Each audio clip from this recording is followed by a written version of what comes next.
Across the planet, there are kingdoms ruled not by crowns, but by fang and claw. From the rivers that are the lifeblood of existence to the peaks where breath itself freezes.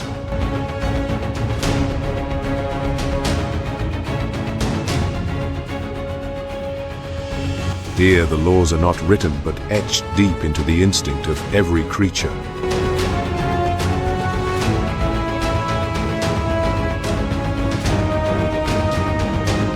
Every moment of stillness can be the prelude to a life or death chase.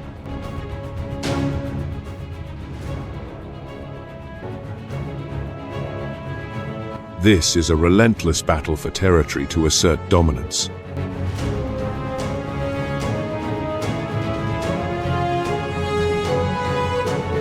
In these places, one life must end so that another may continue.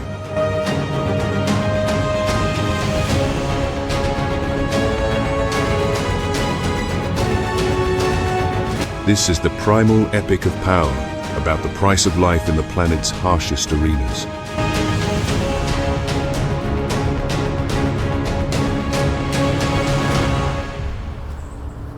To return to their ancestral lands. For these young lions, the pull of their pride's territory is a force as fundamental as gravity itself. But the path that leads them is now as tenuous as a thread stretched across a new world fraught with peril. Unlike their mother, the cubs are inexperienced, yet to learn the caution needed around humans and their livestock. This journey upriver has brought them further than ever, just 5 miles from the nearest village where great trouble is brewing.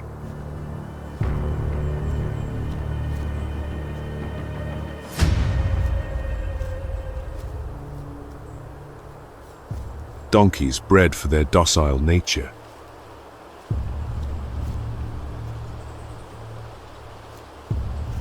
They possess no instinct for predators, no innate urge to flee.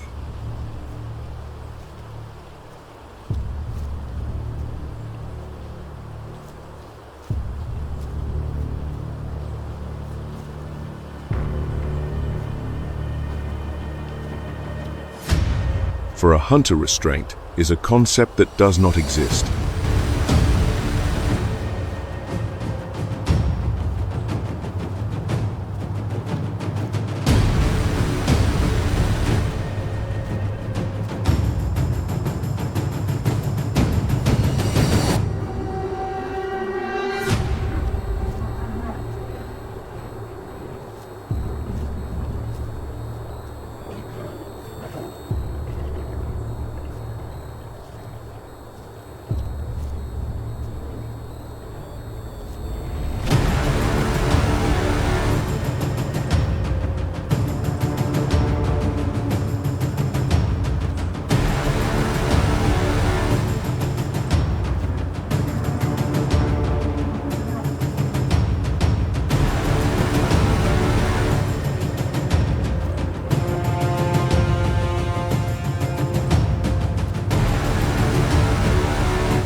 This hunt, lasting nearly an hour, could be the beginning of their end.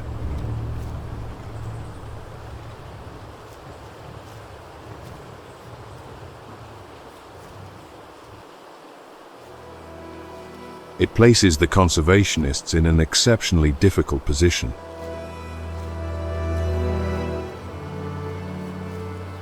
They are bound by their promise to inform the villagers of what has happened.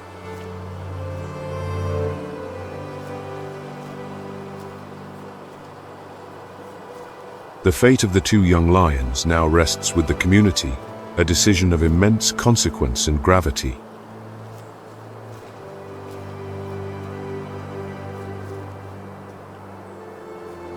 These are 2 precious individuals born and raised in this very land, their existence of enormous value to the reserve.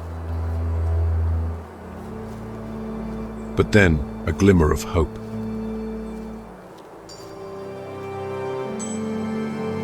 And here, on the fragile boundary between two worlds, an extraordinary act of grace unfolds.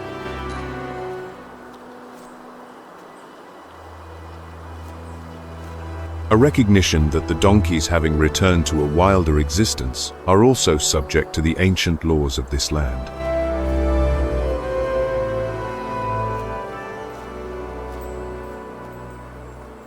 And so an entire community chose coexistence over conflict, mercy over retribution.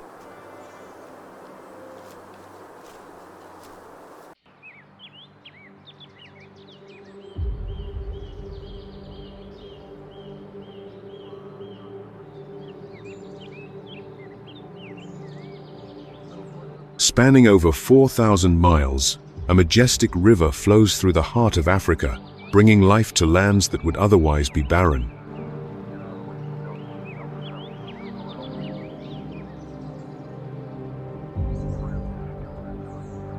The Nile is more than just a river. It is the lifeblood of a continent, a bridge between the ancient past of grand civilizations and the vibrant pulse of wildlife today. At first glance, its calm surface mirrors the sky like glass.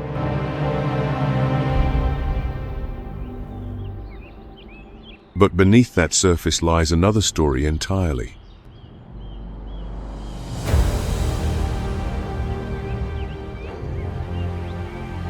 A stage where the colossal forces of nature contend for space, for water, and for life itself.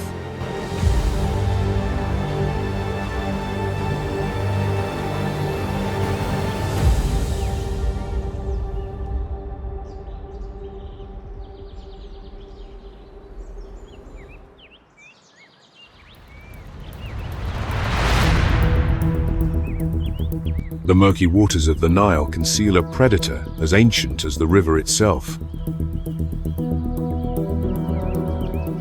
Motionless as a drifting log, only watchful eyes and discreet nostrils break the surface's calm. This is the Nile crocodile, a reptilian dynasty 20 feet long, weighing half a ton, with a lineage as old as the river. It is Africa's largest predator, and here it is king. Its strategy is patience. The crocodile can wait for hours, even days, using its natural camouflage to melt into the muddy banks. A young buffalo approaches, seeking water. Unsuspecting, the herd gathers at the water's edge, oblivious to the shadows lurking below. In an instant, the water erupts. The crocodile lunges with devastating force. Its immense jaws clamp shut with a force of up to 5,000 pounds per square inch. The prey is dragged into the deep, where the predator executes its infamous death roll.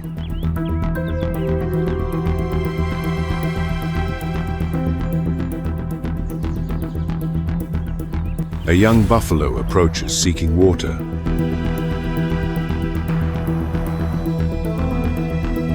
In an instant, the water erupts. The crocodile lunges with devastating force.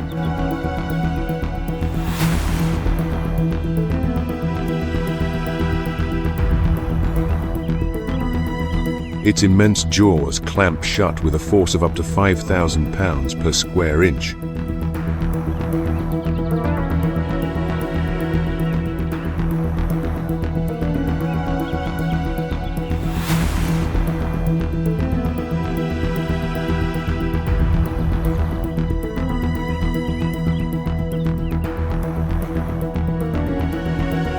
The prey is dragged into the deep, where the predator executes its infamous death roll.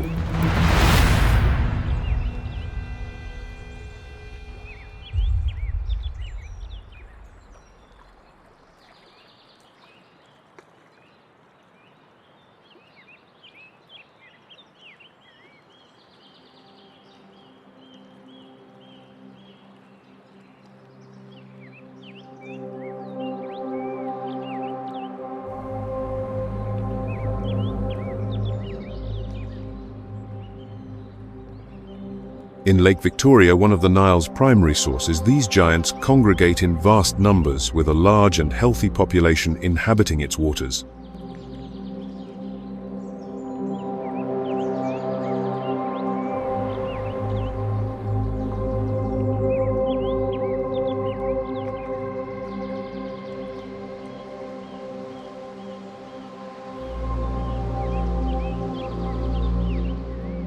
The shallow waters and dense vegetation here provide the perfect setting for an ambush.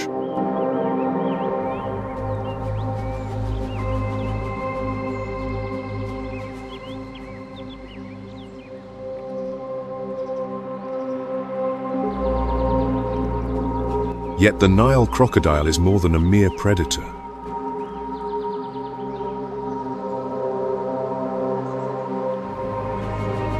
It is a guardian of the ecosystem.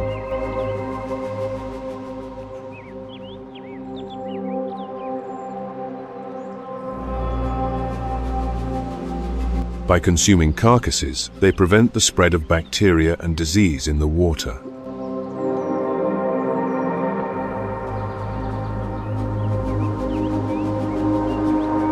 On land, they may seem clumsy, but in the water, they are incredibly agile, capable of reaching speeds of 22 miles per hour in short bursts.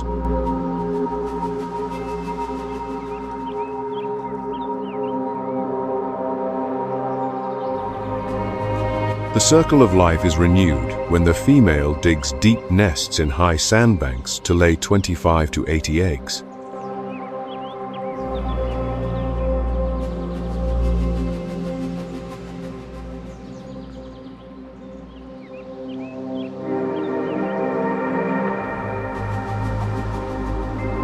For the next few months, she is a tireless guardian, repelling any threat with lightning-fast attacks.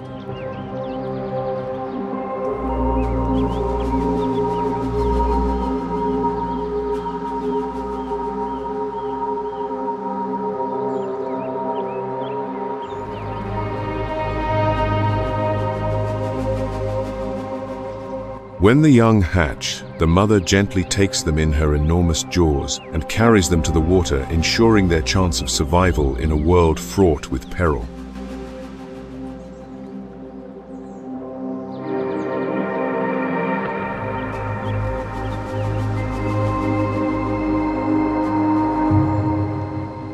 Even in Sudan, where water is scarce and the heat is scorching, it remains a protector of balance, its presence quietly asserted along the banks of the great river.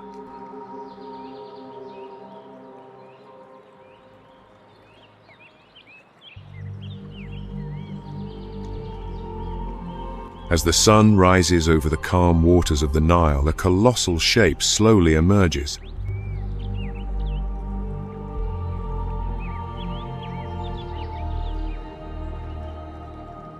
A deep exhalation shatters the morning silence.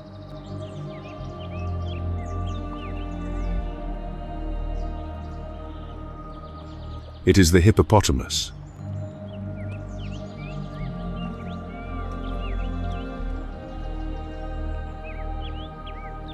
Growing up to 13 feet long, with large males weighing as much as 5,000 pounds, the hippopotamus is the true daytime ruler of the Nile.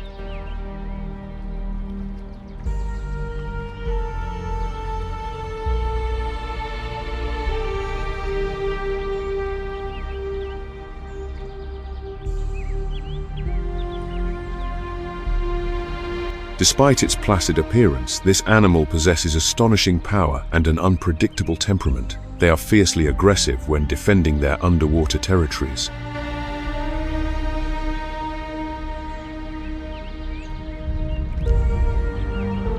They live in groups of 10 to 30, led by a dominant bull, and spend most of the day submerged. Its thick skin secretes a strange reddish fluid, often called blood sweat.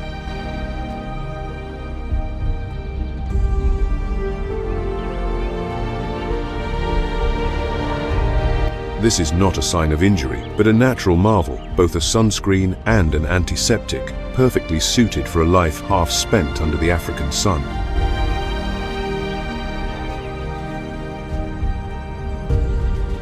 As night falls, the hippos leave the safety of the water to graze on land.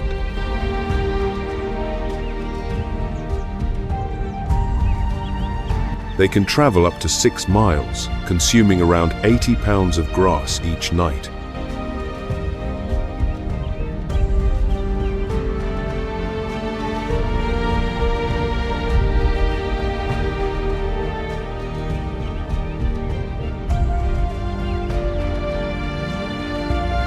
Though herbivores, their aggressive nature makes them one of Africa's most dangerous animals.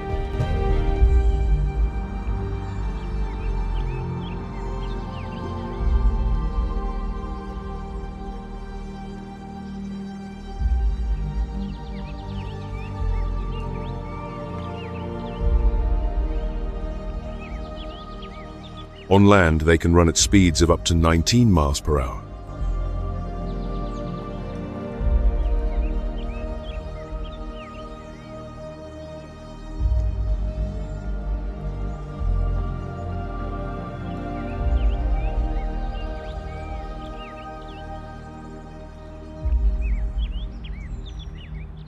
In the Lake Tana region of Ethiopia, a population of around 400 has found a perfect refuge in the calm, shallow waters.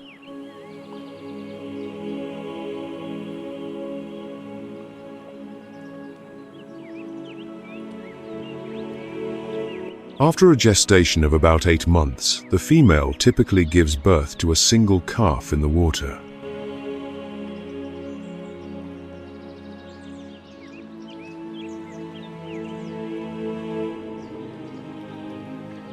The newborn, weighing between 55 and 110 pounds, is already an adept swimmer.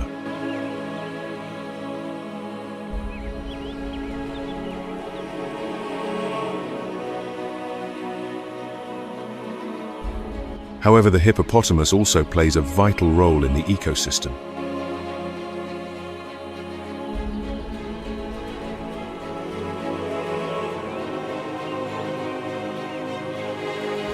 Its nutrient-rich dung fertilizes the water, sustaining the microorganisms at the base of the food chain.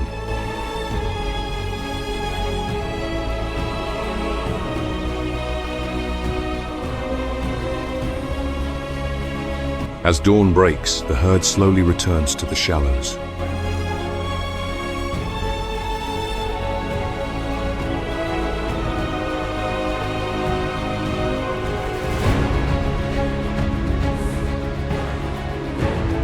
The seemingly tranquil surface of the Nile once again conceals the latent power of these giants.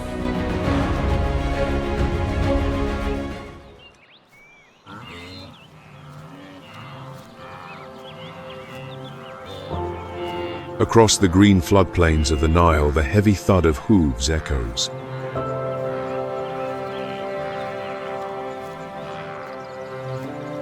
It is the tireless march of the African buffalo herd.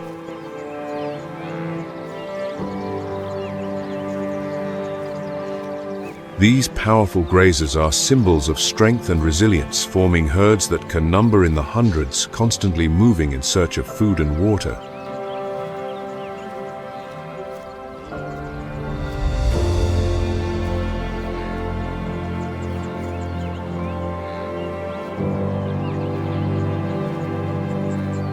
Standing up to 5 feet at the shoulder and weighing between 1,100 and 2,200 pounds, the African buffalo is a true giant of the savannas.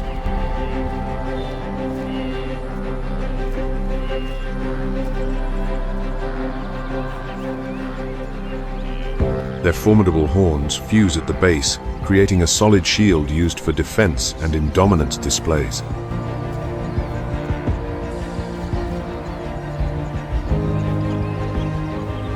Within this mobile fortress of horn and muscle, there is a clear strategy for survival.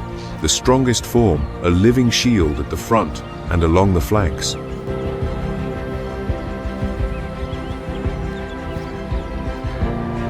And at the very heart of the herd, sheltered from a world of predators, are the young, the future of the lineage.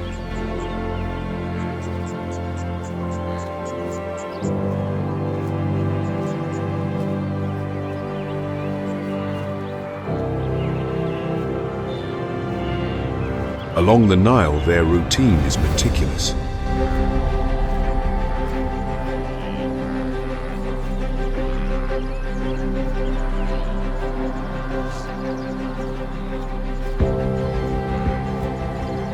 The early morning hours are for grazing while the temperature is still mild.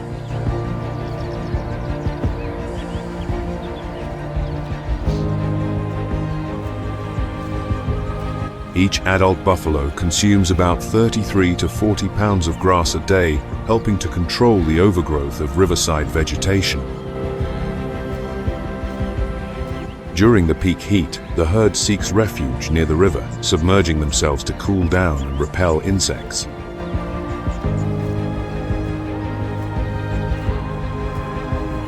But even in this moment of repose, danger lurks.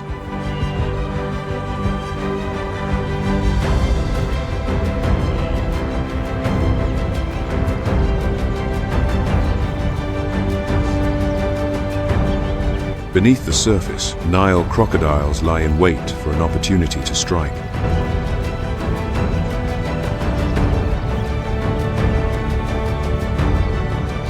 After a gestation of about 11 months, the female gives birth to a single calf.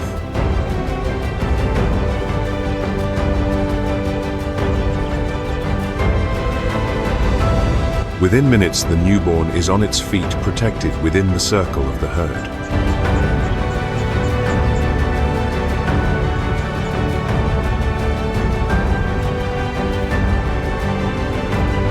As evening falls, the herd continues its journey.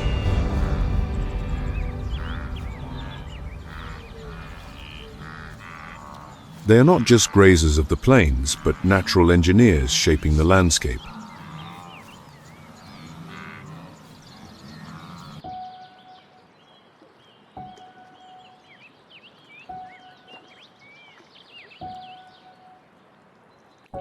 Along the tree-lined banks of the Nile, a sharp cry pierces the calm.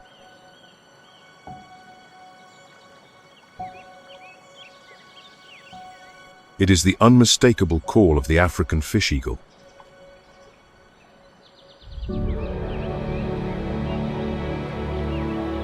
With majestic wings and a piercing gaze, this regal bird rules the skies.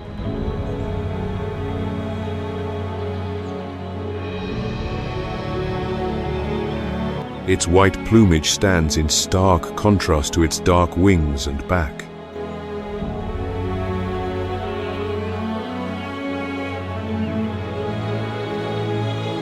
An adult can have a wingspan of up to 8 feet.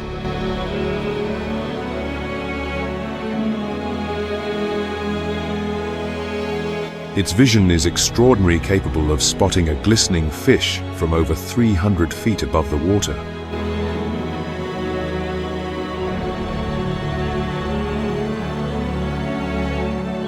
Perched on a branch, the eagle waits. And then it sees its chance.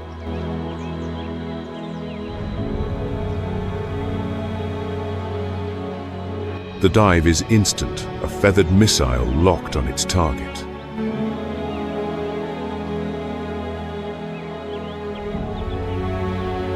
In a flash, two worlds collide, the air and the water.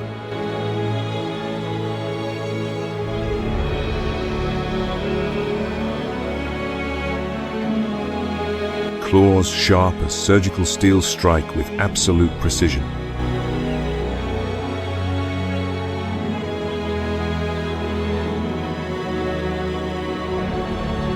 And with a powerful beat of its wings, the eagle reclaims the sky, its prize firmly in its grasp.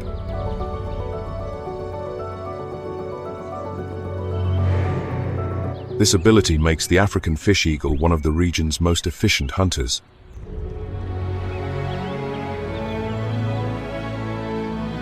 Its diet consists almost exclusively of fish.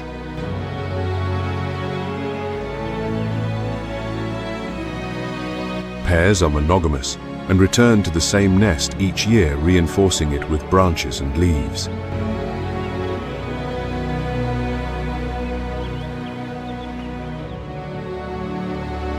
These nests can grow to be over 6 feet wide.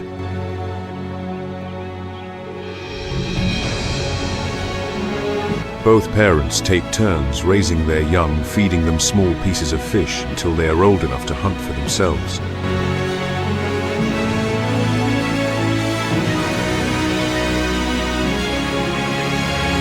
By preying on sick or slower fish, it helps to maintain a healthy and balanced aquatic population.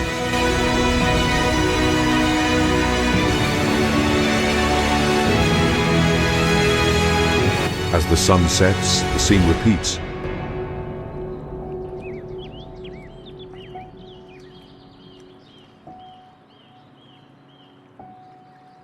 Under its watchful eye, the Nile remains a lifeline where every creature is interconnected.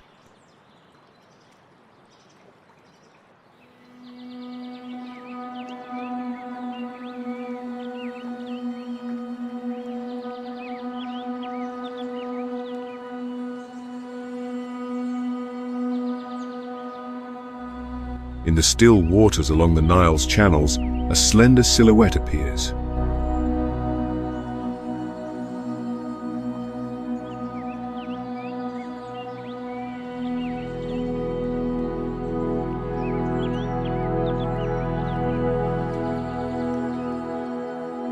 Only its long neck and head are visible, reminiscent of a snake's movement.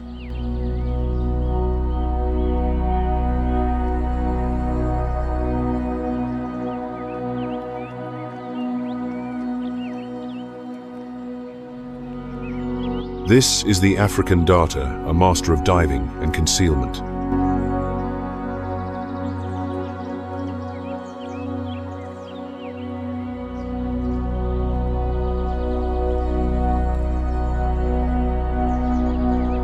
Growing up to 37 inches long, it stands out not for its power but for its agility.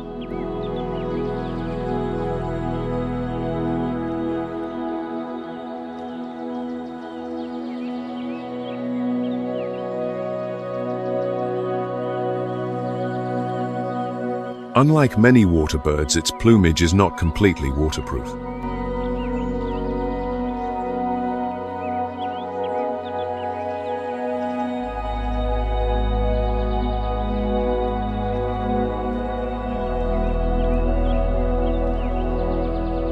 This allows it to dive deeper, but it also requires it to dry its wings in the sun after each hunt.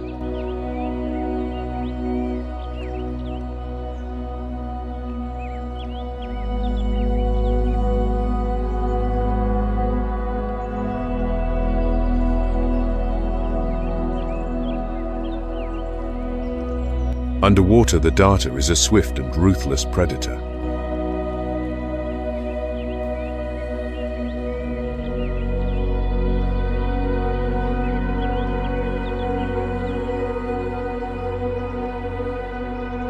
It glides silently behind small fish frogs and crustaceans.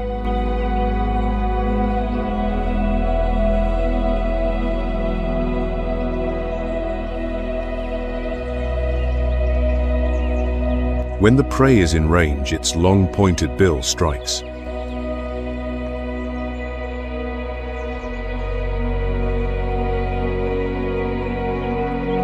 A lightning-fast thrust impales the fish, which is then brought to the surface and tossed into the air to be swallowed.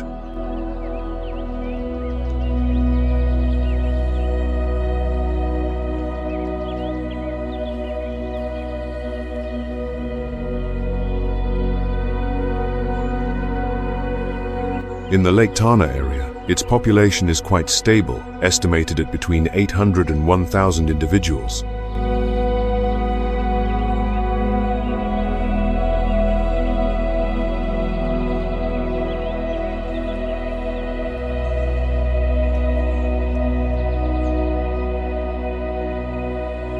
The shallow waters and rich vegetation provide a safe haven and an abundant food source.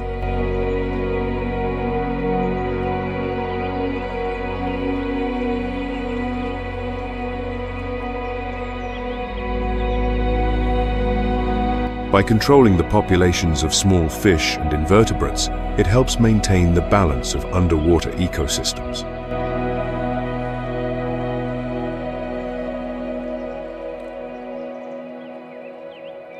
As the sun sets, the sight of dozens of African darters with wings outstretched on dry branches creates an almost mystical scene.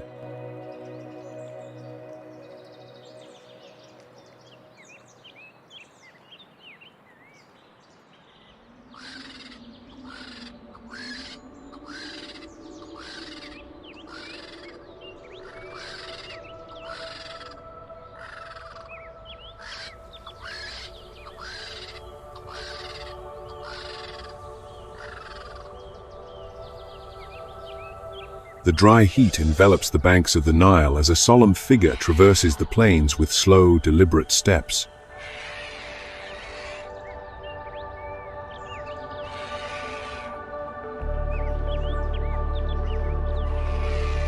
It is the marabou stork, one of the continent's largest birds.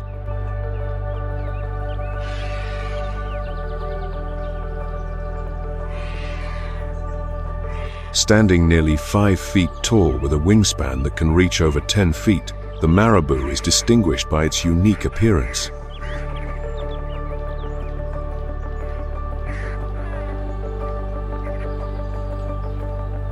Its head and neck are nearly featherless, revealing wrinkled, pinkish skin.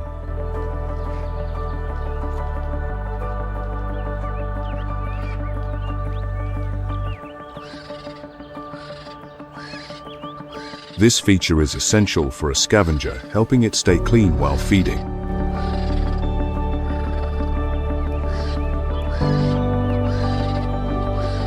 The large red pouch hanging from its throat serves multiple functions, from regulating body temperature to communicating during mating rituals.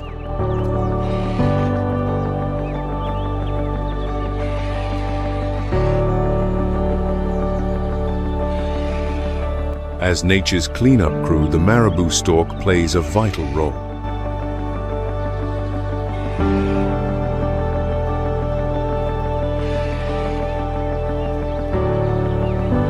It feeds on animal carcasses, helping to keep the landscape clean and reducing the risk of disease.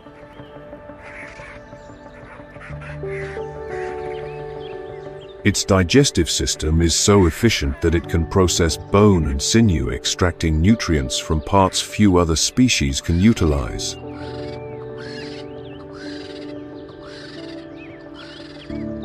But the marabou does not live on carrion alone.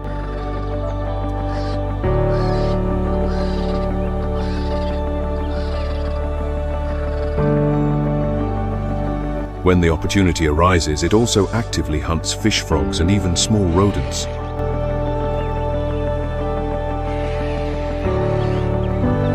In the Sud wetlands, one of the Nile's largest marshes, hundreds of marabou storks gather to nest during the dry season.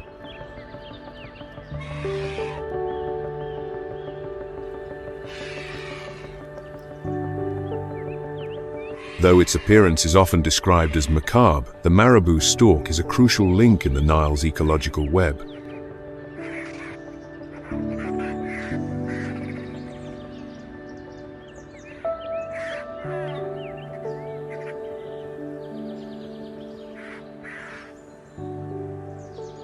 As dusk falls, their massive silhouettes stand out against the fiery sky, silent sentinels watching over the unending cycle of life and death.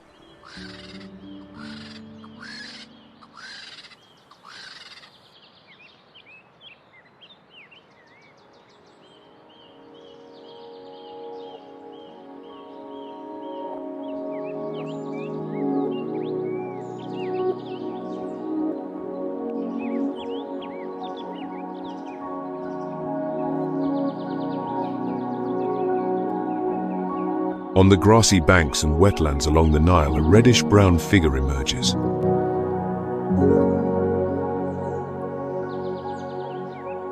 It is the waterbuck, one of Africa's most robust antelopes.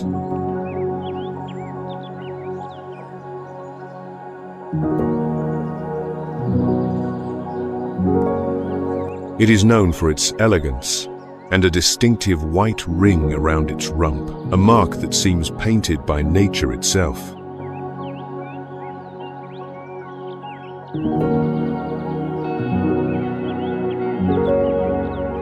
Standing between 45 and 55 inches tall and weighing from 400 to 660 pounds, the waterbuck is a herbivore dependent on nearby water sources for survival.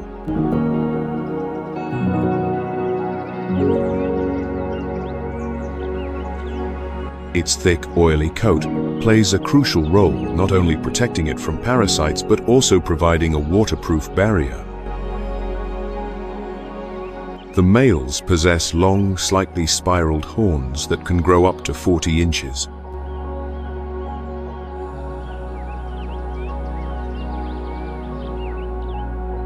These are natural weapons used in confrontations over territory and mates.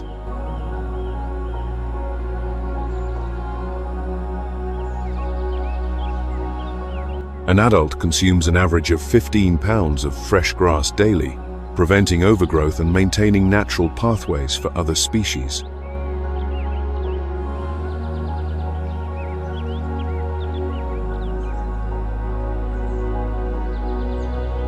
Life on the Nile is far from peaceful.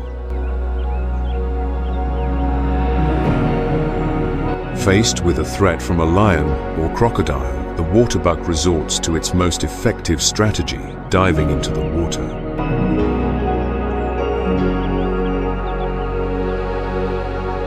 With strong legs and broad hooves, it is an excellent swimmer capable of eluding predators in rivers and swamps.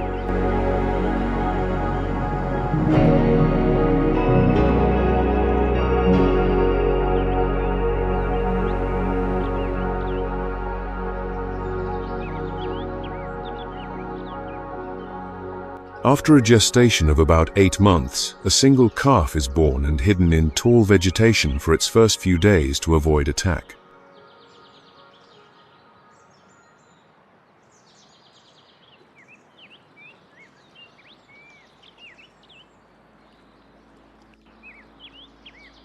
As we drift downstream, a majestic shadow passes over the Sud wetlands. It is the shoebill, a reminder that every stretch of the Nile nurtures its own unique inhabitants.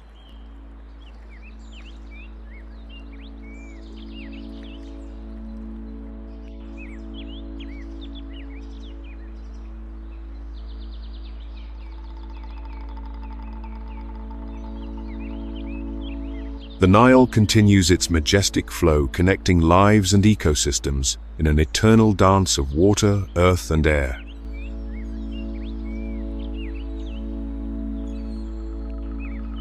At every bend in the river, stories of strength, adaptation, and survival intertwine, reminding us that this is not just a river. It is the lifeblood of millions of beings.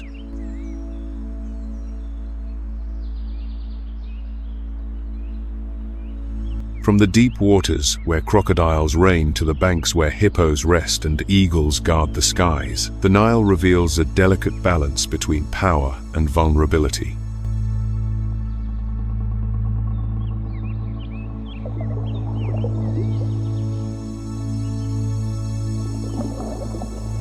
The Nile continues to flow indifferent to the private dramas unfolding along its banks.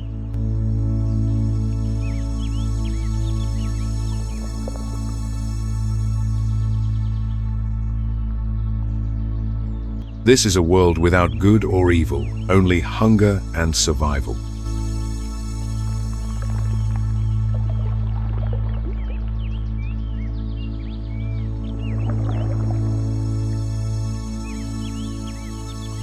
Here, life and death are not opposites, but partners, in an eternal dance, a cycle that has shaped this land for millennia.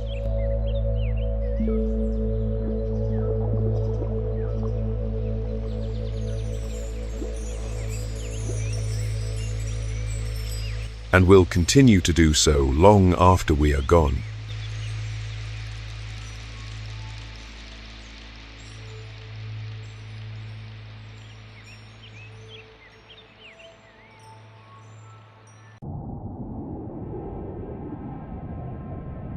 There is a place on our planet where the land reaches for the heavens.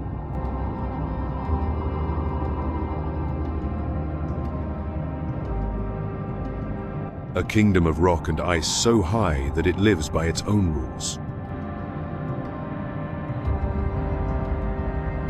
This is Chomolungma, the mother goddess of the universe, known to us as Everest.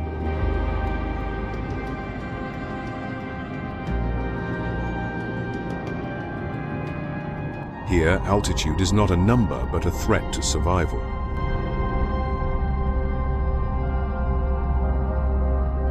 Winter is not a season but a permanent state of being.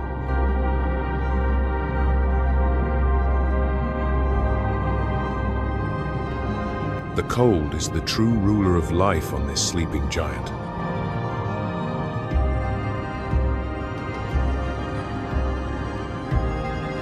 Yet, in this seemingly lifeless place where altitude and freezing temperatures should preclude all existence, nature asserts itself.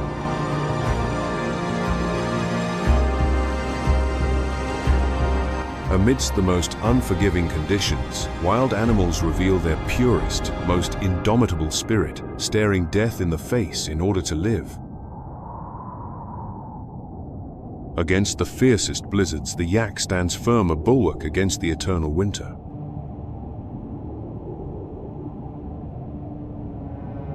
The tiny pika takes refuge underground to escape the brutal weather, surviving in relative comfort against the plunging temperatures.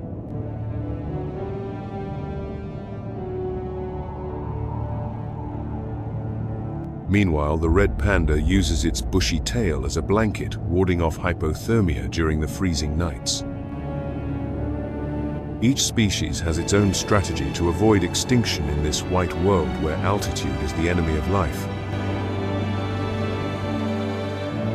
The Himalayan black bear, a colossal beast, forages among the stunted vegetation.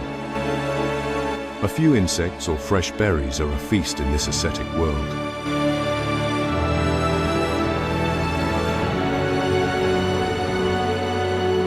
And the musk deer nibbles tirelessly at the last patches of moss in a desperate effort to stave off starvation.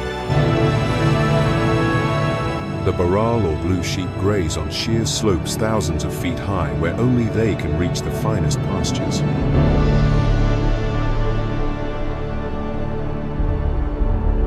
But the brutal weather and the scarcity of food are not the only challenges.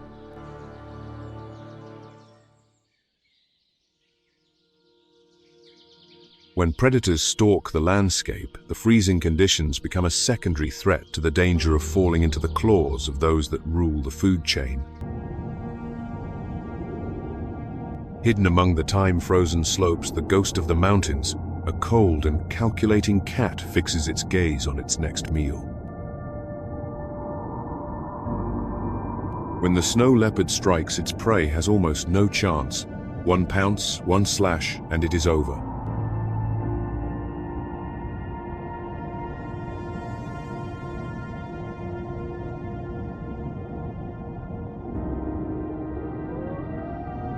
On these same treacherous lands, where the smallest spark of life is a miracle, wolf packs dominate.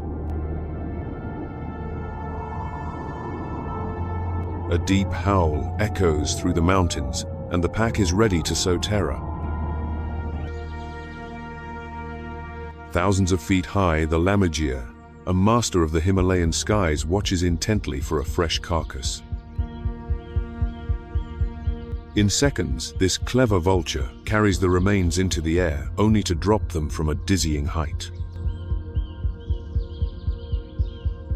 Such is the way of wildlife on Everest. Harsh, fragile, yet utterly mesmerizing.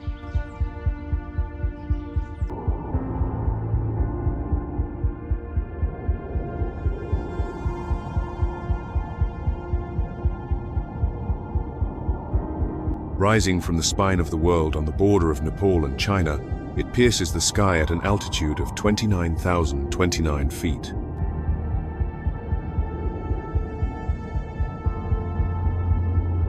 But this is not merely a number. It is a threshold, a frontier between life as we know it, and a world where existence itself is an act of defiance.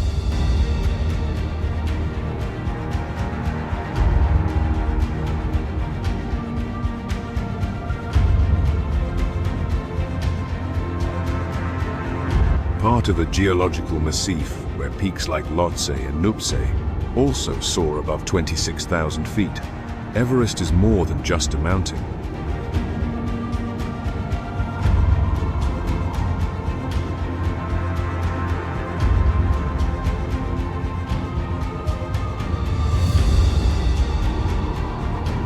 It is an entire ecosystem where flora and fauna have adapted to the most extreme conditions imaginable.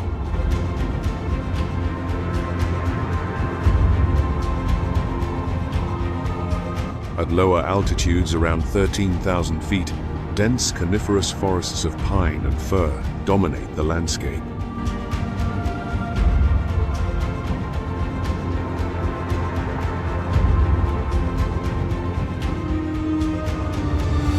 Here the vegetation is richer, and in the warmer months, shrubs, grasses, and wildflowers flourish.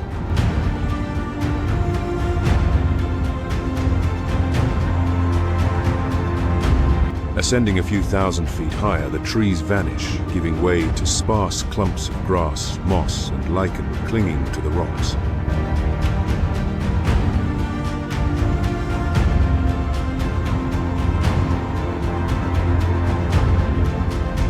Beyond 20,000 feet, vegetation all but disappears. Save for a few hardy lichens, no plant life can survive.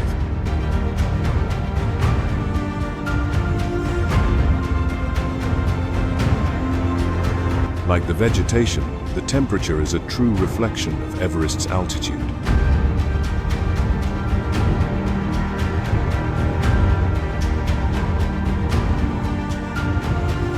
While the lowlands can register pleasant temperatures of around 77 degrees Fahrenheit in summer,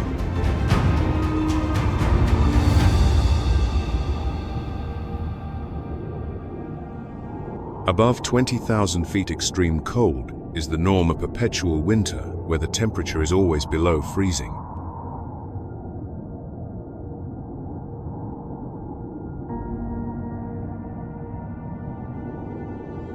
The summit, one of the most hostile places on the planet, is punished by a biting cold with temperatures that can plummet to 76 degrees Fahrenheit.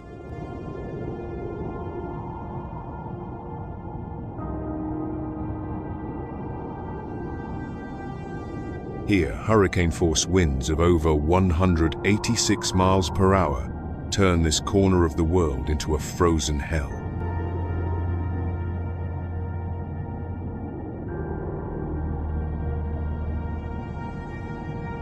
Although the summit of Everest at over 5 miles high is a lifeless realm just 13,000 feet below, the story is entirely different.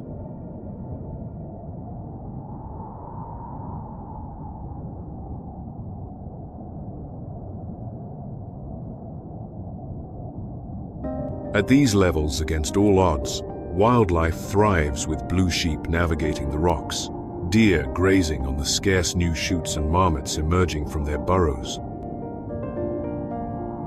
However, in an instant, this scene of peace and supreme effort for survival can be shattered by an act that is wild, cruel, and raw. With an icy gaze and the biting wind ruffling its thick fur, the alpha male lets out a howl that splits the air, gathering the pack for an unstoppable hunt. Instantly obeying their leader's call, the pack assembles. Weighing up to 100 pounds and armed with powerful jaws that can crush bones, surviving an attack from a single wolf is a feat in itself.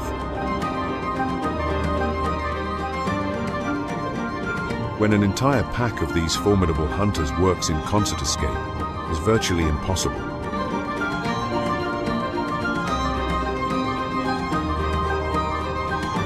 Not even the cold of Everest can temper their ferocity when hunger gnaws.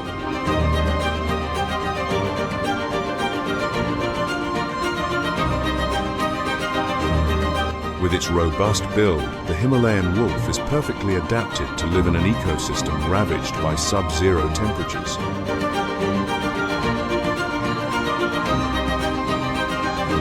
Its thick, woolly coat with a dense underlayer provides enviable insulation, keeping it warm even on the coldest of days.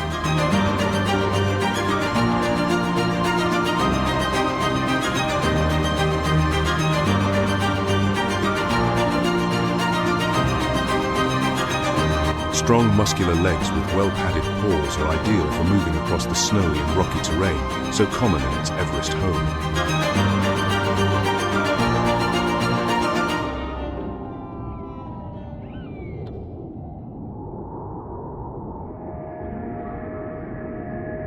Whether in the high-altitude forests of the lowlands or on the treacherous mountain slopes, these packs dominate the food chain, striking fear into species like the bharal, Himalayan tahr, deer, picas, and even the majestic yak. The faintest track or a whisper of scent is enough for the alpha to give the order, launching the pack into a new hunt.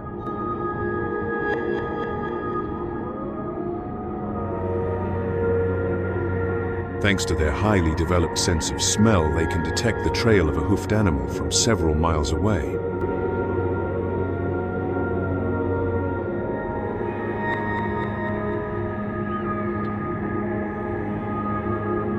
Superb vision and hearing are also part of their innate skill set.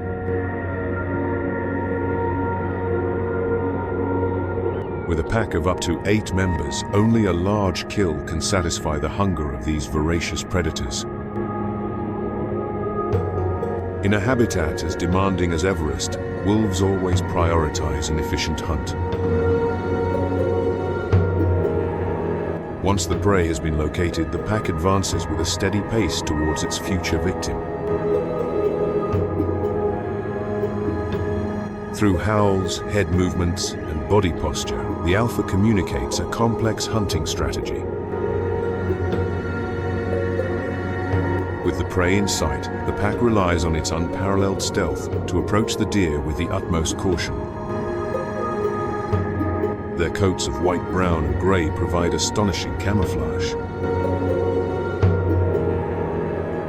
Because a failed hunt can threaten the survival of the entire pack, the alpha plans every move.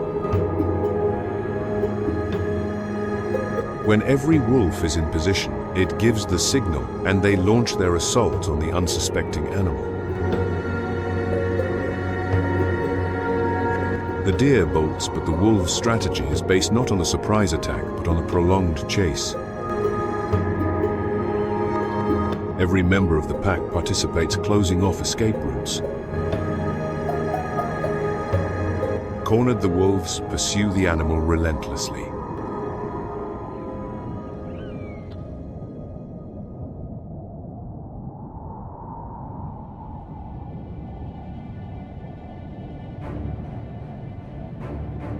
After an exhausting chase, the deer's legs begin to fail.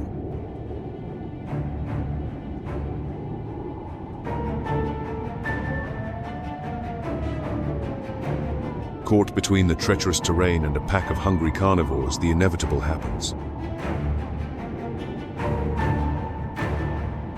Panic gives way to exhaustion.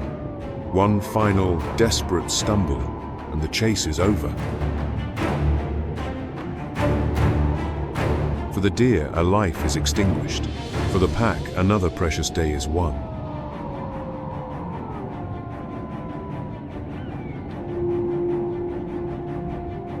In this frozen kingdom, one life must end, so that another may continue.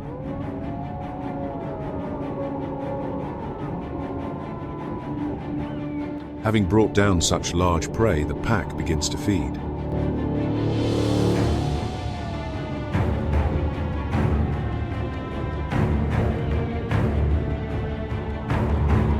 At these feasts, there is a strict hierarchy in which the dominant pair eats first.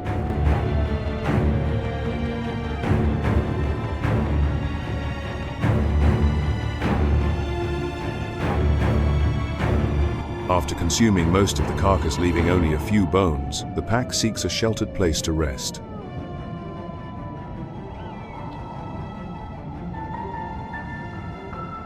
In their habitat, blizzards with powerful winds and freezing temperatures are a daily reality.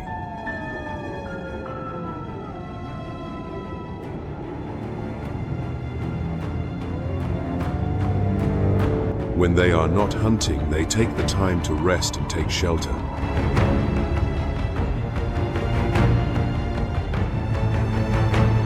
Caves, rock ledges, and even crude dens are ideal for a well-deserved sleep. During this downtime, the pack strengthens its social bonds through interactions like play and mock fights, creating a harmonious environment that ensures the pack's cohesion.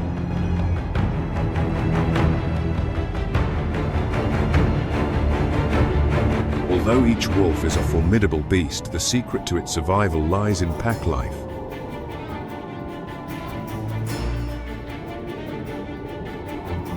Living in large, well-organized packs allows them to hunt prey much larger than themselves.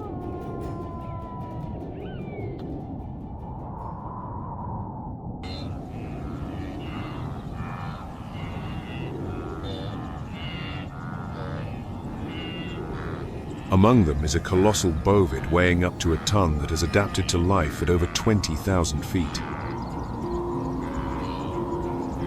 For the giant, yak altitude is just a number.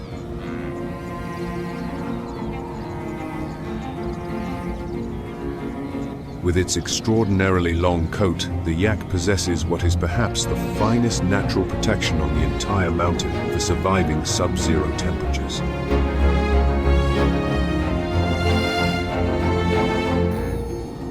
Its high humped shoulders, along with very long curved horns that can measure over 3 feet in both males and females, make it an unmistakable species.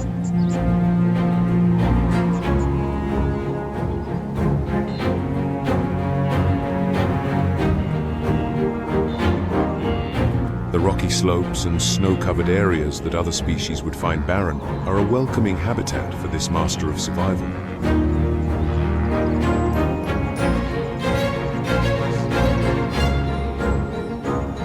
Thanks to its very dense coat and a thick layer of subcutaneous fat, the yak can withstand the full rigor of the Everest winter.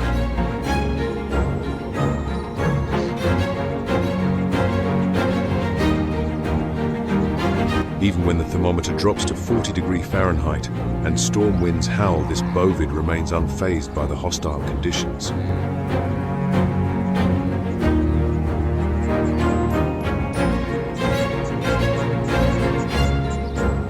Just as it is adapted to the extreme climate, finding food on these steep lands is a challenge for others, but the yak finds a banquet.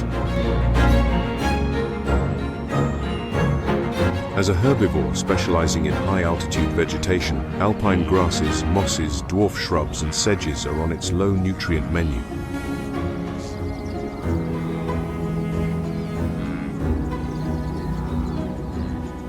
This poor quality of food, coupled with its enormous size, means the yak must spend up to 12 hours a day grazing.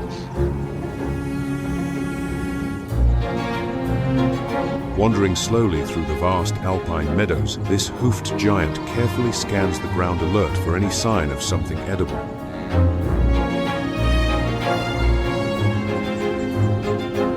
To locate its limited food sources, it uses its very keen sense of smell, which can detect the scent of grass from hundreds of feet away.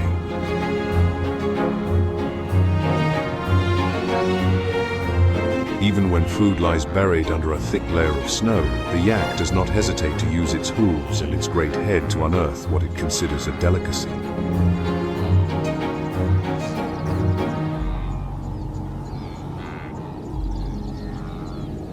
Although this giant's high-fiber diet is of rather low nutritional value thanks to a highly developed digestive system, it can make the most of every mouthful.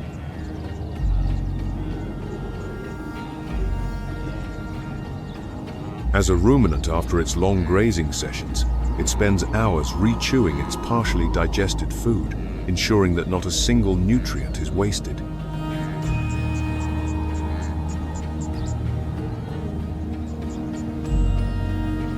As its food requirements are substantial, after grazing in an area for some time, resources are often quickly depleted, forcing it to seek new horizons.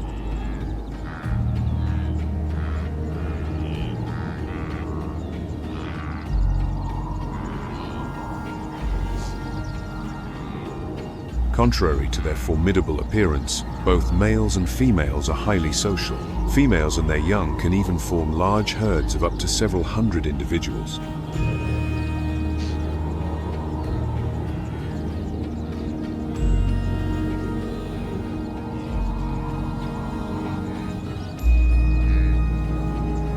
The males, meanwhile, are more versatile, capable of living a completely solitary life or in small groups. These groups are crucial when the mating season begins.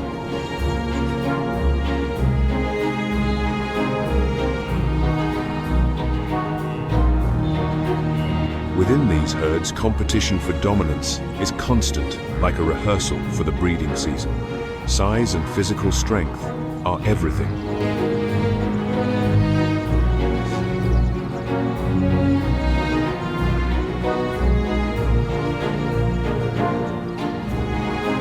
The largest and most muscular yak is usually the dominant one. Of course, this authority is frequently challenged by younger males eager for power.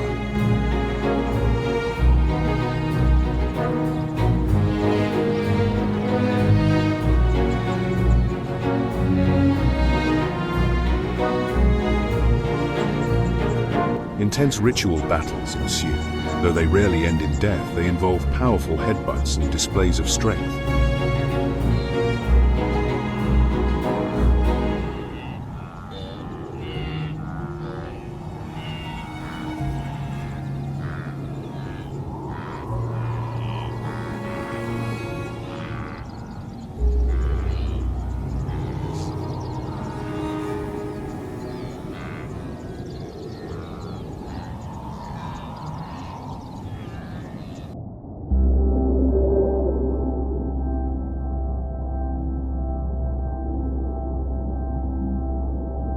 Survival on Everest is not always a game of size and power.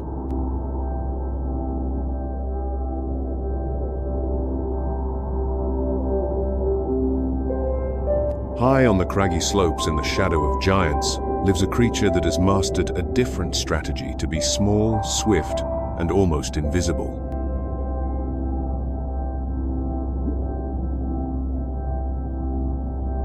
Weighing around 5 ounces and no more than 8 inches long, these small mammals are among the most surprising life forms adapted to the challenging altitudes of Everest.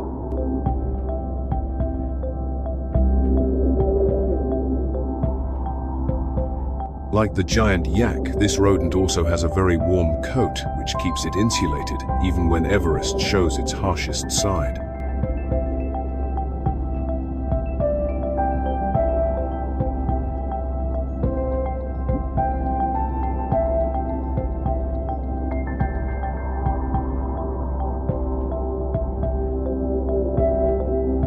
To complement its adaptation to the extreme cold, this resourceful survivor usually lives in comfortable burrows among rock crevices or in cozy tunnels where it can shelter from the sub-zero temperatures.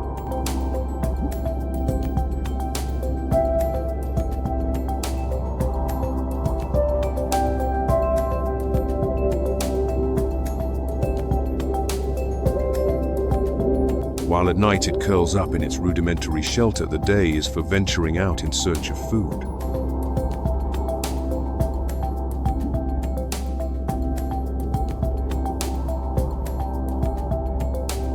As it does not hibernate, the pika cannot afford to fall into a deep slumber when its habitat is blanketed in white.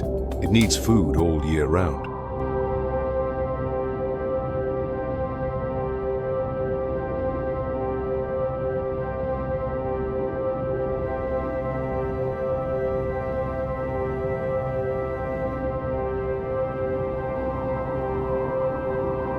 This is why when the relatively warm summer days arrive, when the thermometer can even reach 68° Fahrenheit, the clever pika takes the opportunity to stockpile food for the winter.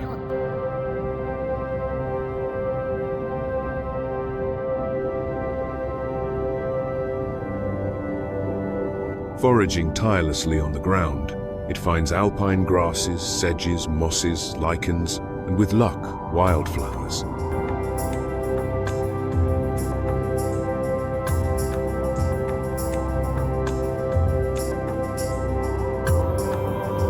Thanks to its intimate knowledge of its territory, this small creature can optimize its foraging time, using its powerful incisors to cut even the finest blades of grass with ease.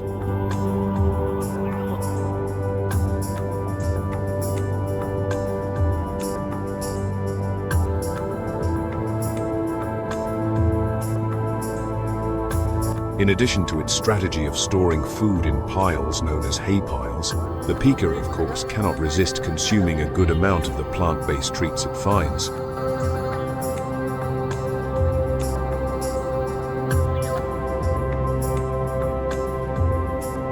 This high intake of food allows it to build up significant fat reserves, which can be a lifesaver when food is scarce.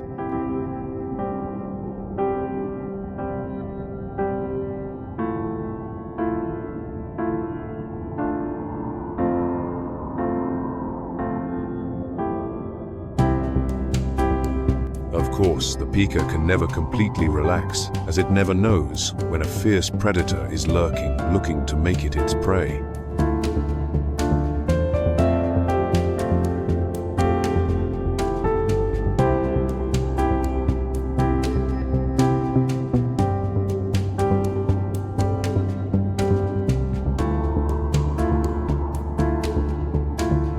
Golden eagles, owls, red foxes, and even wolves see the small pika as a tasty and easy meal.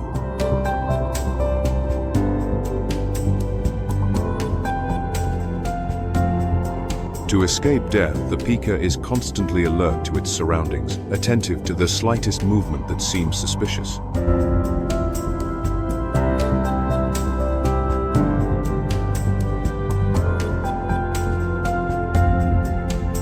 Its first line of defense is its advanced camouflage. A grayish-brown coat helps it blend in perfectly with the rocky environment.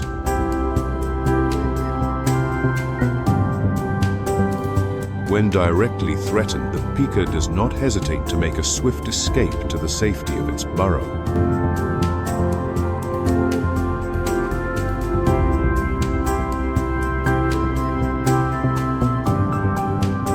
With its astonishing agility, it can leave its pursuers behind in a matter of seconds.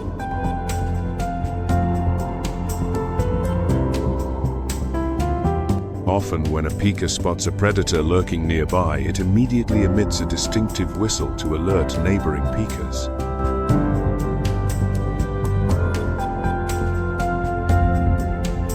Although they are not particularly social, their alarm calls are a very effective collective defense method.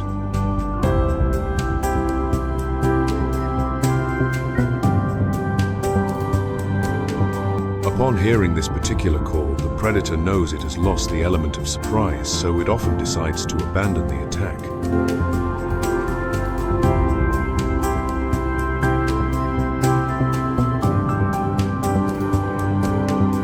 This territorial behavior is nothing more than a survival measure that ensures exclusive access to foraging areas, as well as avoiding unwanted visits to its burrow.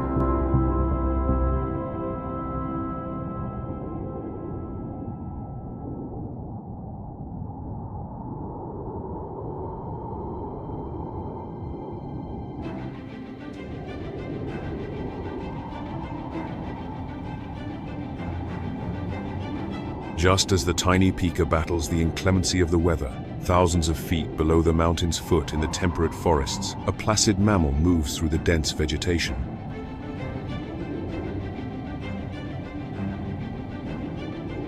The red panda emerges as one of the incredible creatures that defies the odds to survive in such a demanding habitat.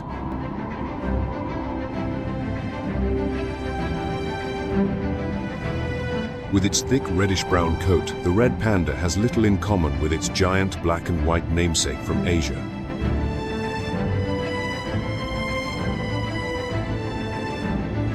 A long bushy tail with alternating rings of red and dark brown is one of its most distinctive features.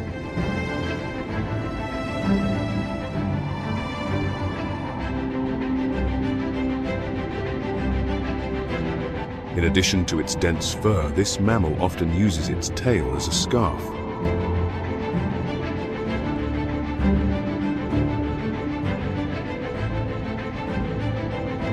The mountain slopes with their dense forests are the ideal setting for the red panda's arboreal lifestyle.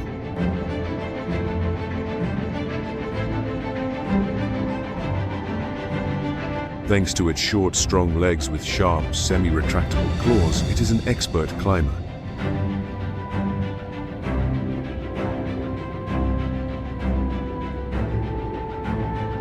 To maintain its balance during its acrobatics in the trees, its long tail acts as an excellent counterweight.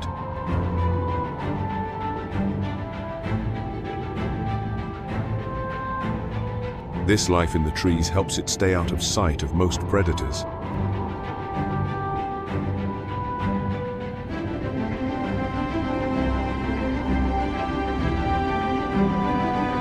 Since a small, gentle mammal weighing no more than 13 pounds does not inspire much fear, the red panda must rely on its stealth to evade the many carnivores that see it as simple prey.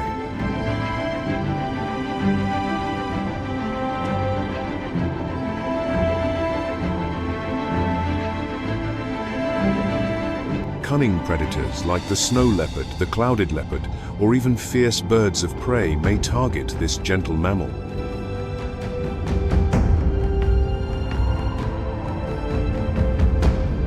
To evade them, the red panda stakes its survival on its ability to remain hidden. Its reddish coat camouflages it perfectly against tree trunks covered in moss and lichen.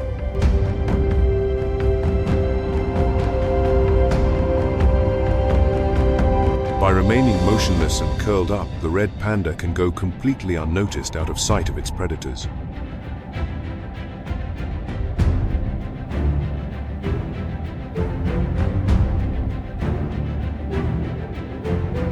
Although its first response to a bloodthirsty predator is always to hide when cornered, it can set aside its gentle nature and become aggressive to save its life.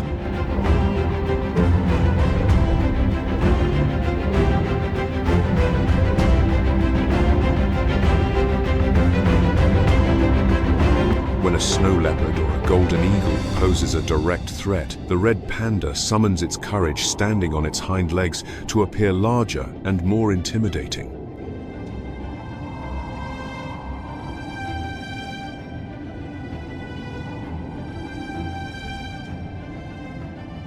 Although this may seem like a desperate measure, it can sometimes yield surprising results, deterring predators from attacking.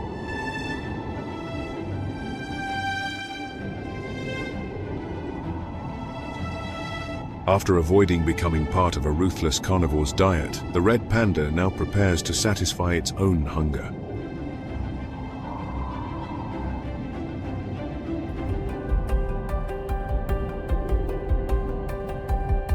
Although classified as a carnivore with a digestive system perfectly adapted for eating meat, this mammal has opted for a predominantly plant-based diet.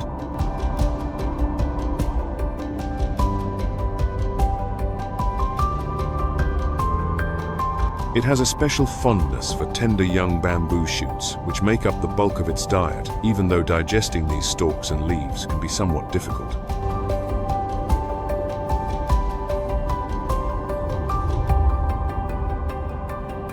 The lack of competition for this food source ensures it has an almost inexhaustible supply.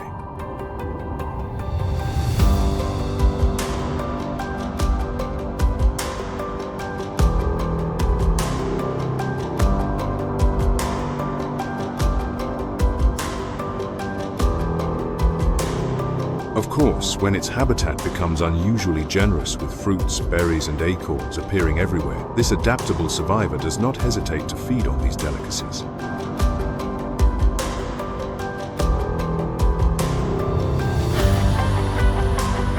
When a variety of foods such as roots, eggs, insects, and even small vertebrates are available, the red panda reveals its omnivorous nature.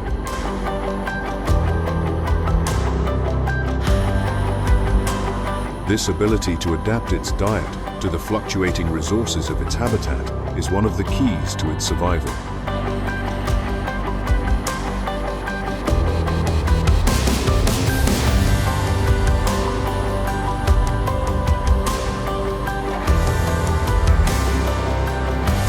When its main food source is tender, bamboo shoots, the red panda can spend up to 13 hours a day foraging. During this marathon search, it consumes up to 9 pounds of bamboo.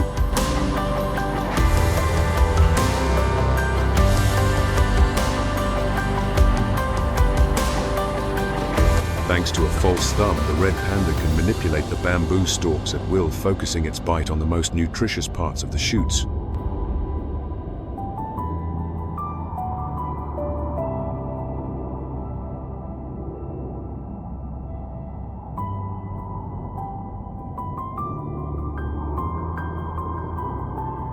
When it is not busy foraging, it may be found curled up on a comfortable branch, wrapping its tail around itself to conserve body heat.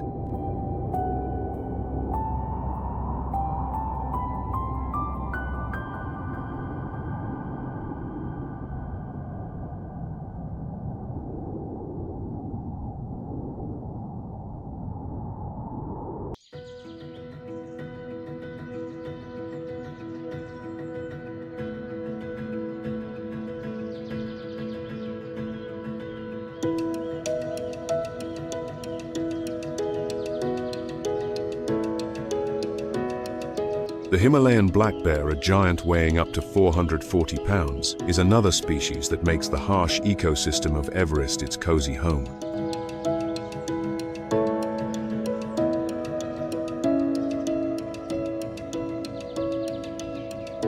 Although it lives far from the summit at altitudes not exceeding 13,000 feet, this mammal's existence at such heights is a challenge to nature.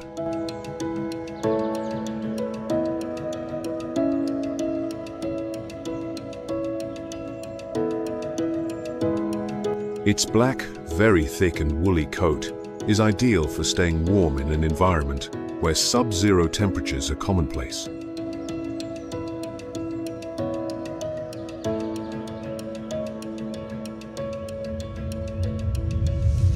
On its chest, it has a distinctive V-shaped patch of creamy white fur.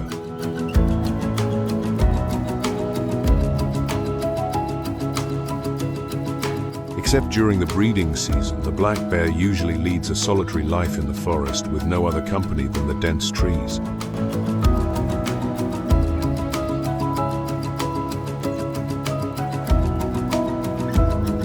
This mammal exhibits both terrestrial and arboreal behavior, not hesitating to climb when necessary, whether to rest or to escape from predators.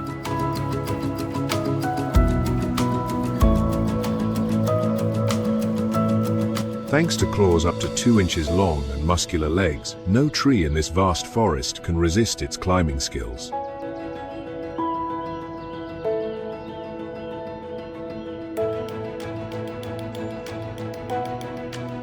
At the same time, these versatile tools allow it to dig in the earth with impressive skill, finding all sorts of delicacies in the form of roots, tubers, and fresh insects.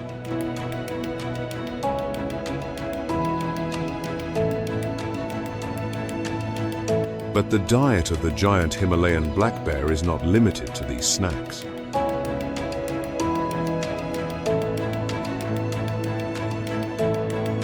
Fruits, berries, acorns, young leaves, honey rodents, birds, and even musk deer can fall prey to it.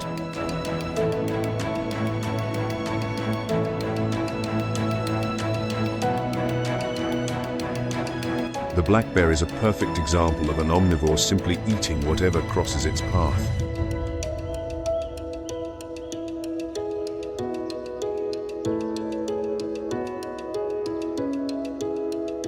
During its forays through the forest, it digs in the earth, turns over rocks, and even strips the bark from trees to find insects, fruits, or anything that can fill its stomach.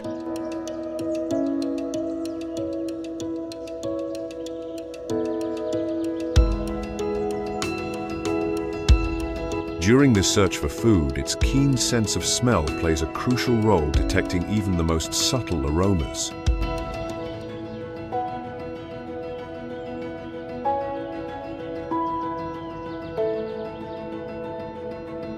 When its habitat experiences the warmest seasons of the year, the black bear makes the most of it to satisfy its hunger, consuming up to 33 pounds of food per day.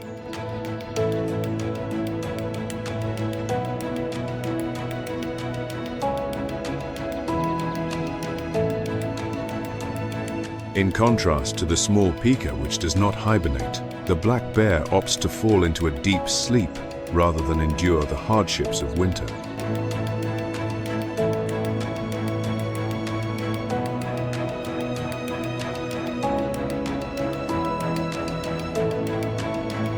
Therefore, during the summer days, it is almost exclusively focused on accumulating a thick enough layer of fat to get through the lean months.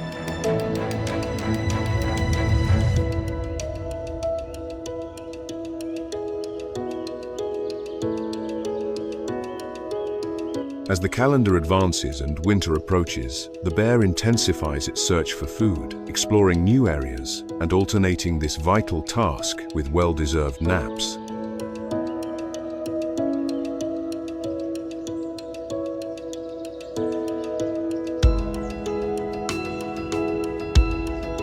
With winter steadily claiming what was once a cozy home, it prepares its den to endure a long sub-zero season.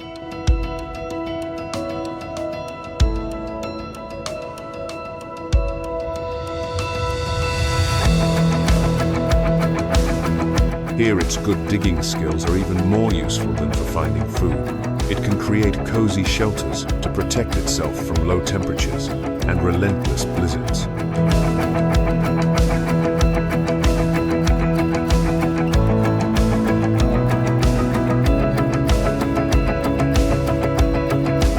Once hidden in its comfortable shelter, the black bear gradually slows its metabolism until it falls into a deep sleep.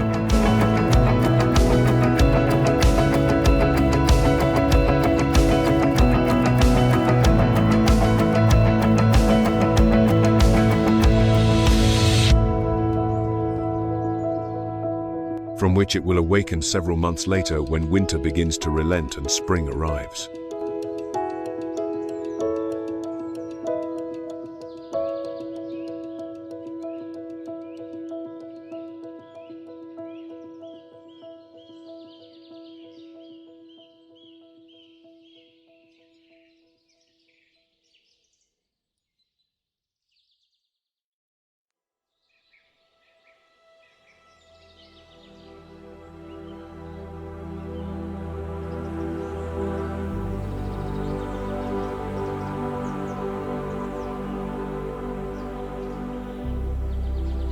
While the Himalayan black bear is deep in hibernation on the border of the alpine forest and the rocky slopes, a distinctive deer desperately searches for the slightest trace of food.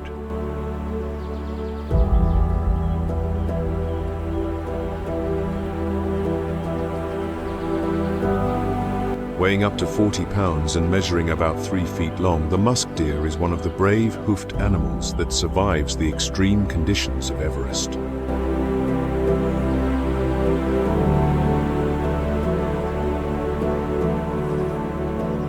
The musk deer is different from other true deer. Its thick, coarse brown coat, often with lighter spots on the neck and throat, provides excellent camouflage.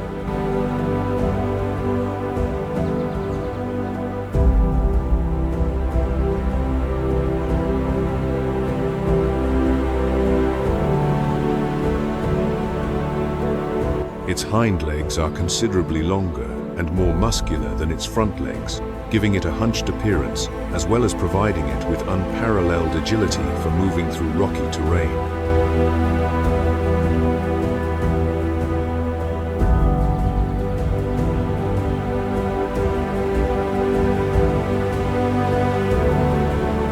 In contrast to true deer, this particular species has no antlers, but instead 2 long upper canines that protrude from its mouth, which can reach up to 4 inches in length.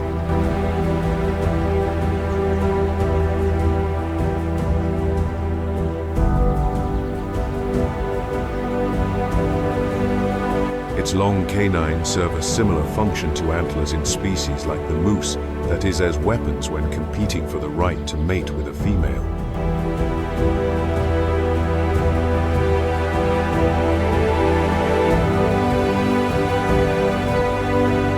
While most wildlife sees the harsh winter as a time for survival rather than for living, the musk deer finds it the perfect time of year to expand its family, beginning its mating season.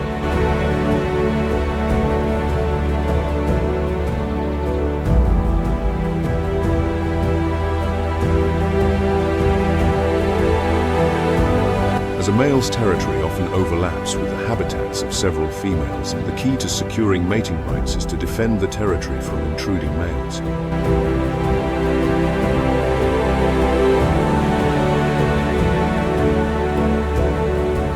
As soon as a male detects an intrusion into his territory, he quickly goes to the border to confront the intruder.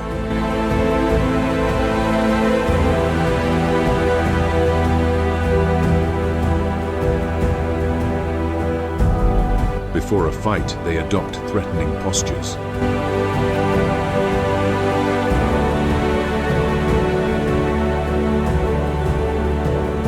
As the days go by, the females gradually come into heat, and it is they who will decide with which male to mate.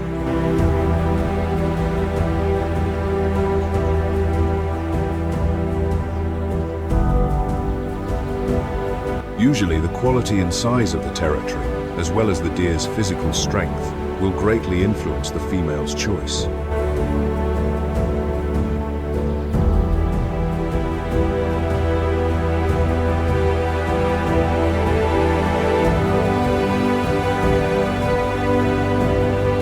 After mating, the fertilized female will leave, while the male remains in his territory, awaiting other females.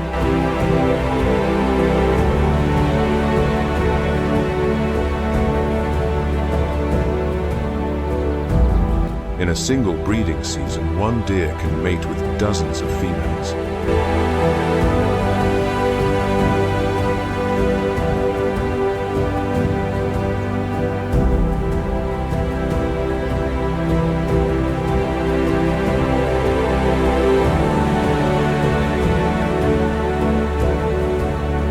It will be about 6 months later when the miracle of life is complete, and a fawn will open its eyes for the first time to the harshness of Everest.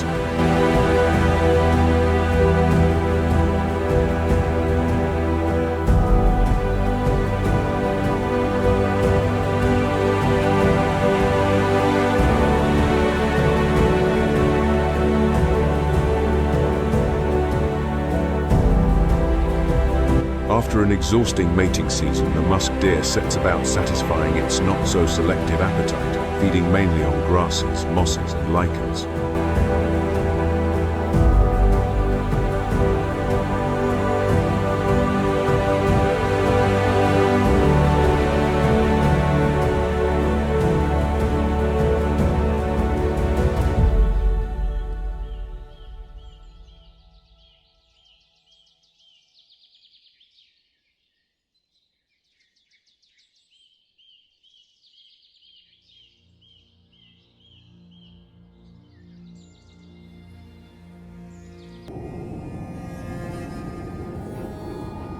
And speaking of the fierce predators of these hoofed animals, amidst the dense vegetation of the alpine forests, the elusive figure of a small but very cunning carnivore emerges.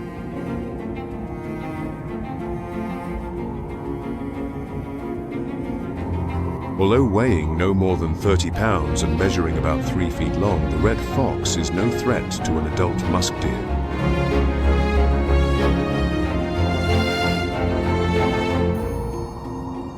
But the small fawns are not so lucky.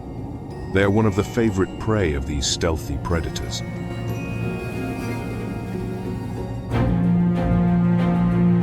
Moving cautiously through the forest, it approaches the innocent young with unparalleled silence. The fawn has no suspicion that it is in its final moments of life.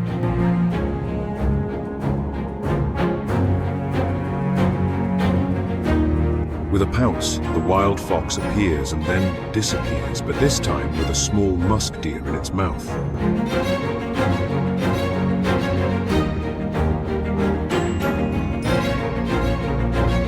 Although with its advanced hunting skills, the red fox may seem the perfect prototype of a relentless carnivore, in reality, it is not limited to a meat-based diet.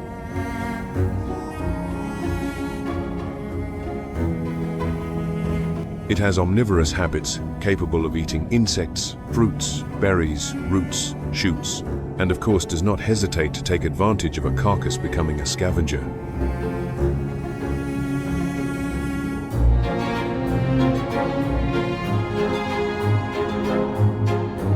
As an opportunistic predator, it eats almost anything it comes across on its path.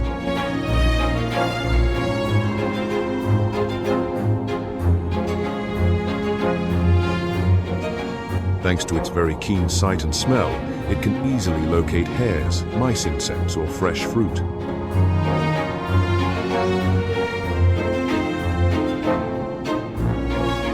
Since a large part of its diet consists of small rodents, the red fox is an expert at hunting them.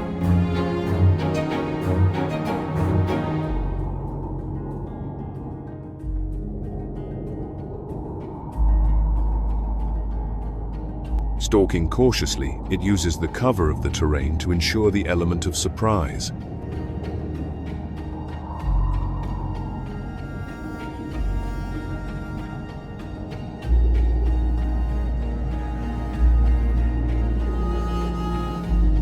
With an unsuspecting rodent in its sights, the fox leaps into the air and lands on its prey with its front paws, a technique known as the mousing pounce.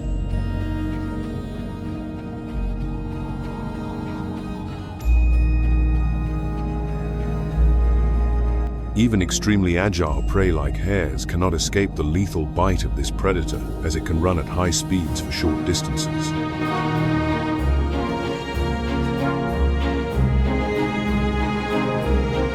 But not all of a red fox's life is about hunting.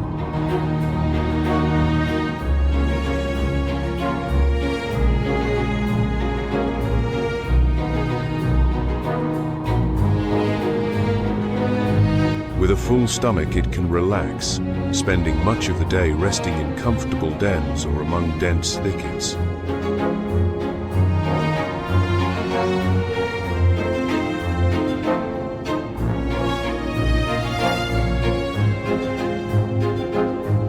Speaking of the fierce ghosts of the mountains, sometimes the red fox has to witness the food chain turning against it.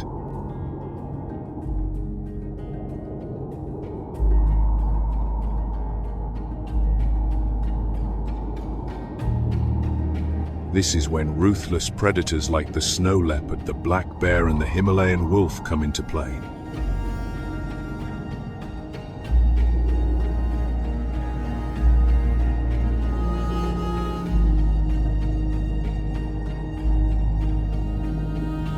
Of course, for these carnivores to get their fearsome claws and jaws on the fox, they first have to find it.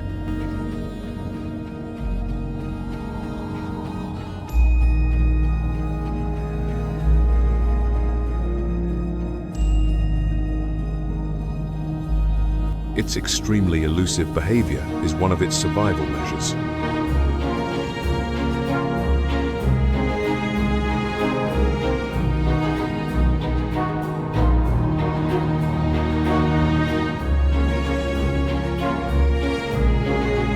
Moving with extreme caution through the vegetation, the fox goes completely unnoticed.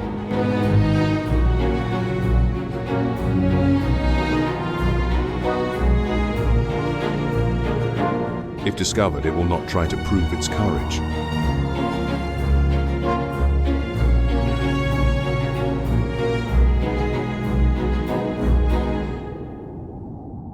Instead, when directly threatened, it relies on its enviable agility to make a swift escape through the forest at speeds of up to 30 miles per hour.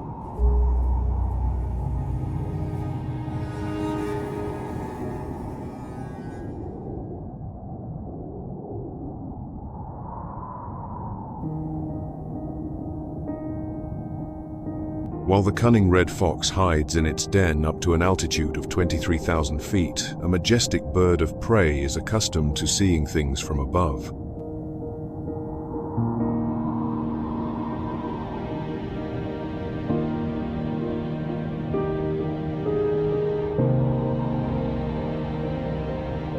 With a wingspan of over 10 feet and weighing up to 18 pounds, the bearded vulture becomes a true giant of the mountain.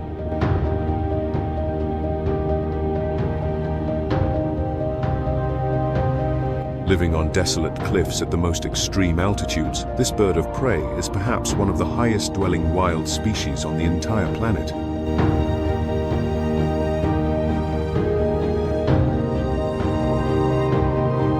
Its striking plumage, dark grey and blackish blue on the back, and wings and cream to dark orange on the underside, makes this bird stand out against a horizon of barren rock.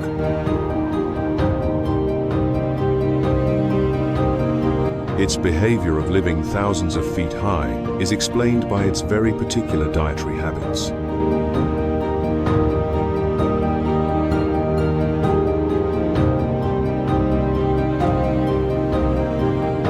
It is not for nothing that this majestic bird is known as the bone breaker.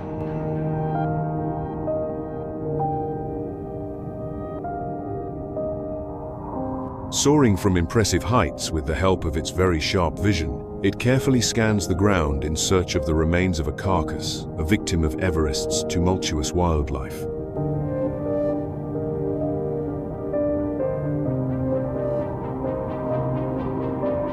When it locates a carcass, the bearded vulture immediately descends.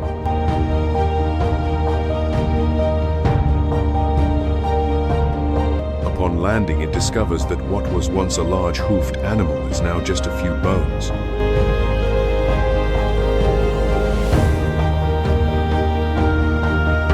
Which is exactly what it needs to satisfy its hunger. The bird, without hesitation, picks up a bone with its beak or talons and takes to the air again.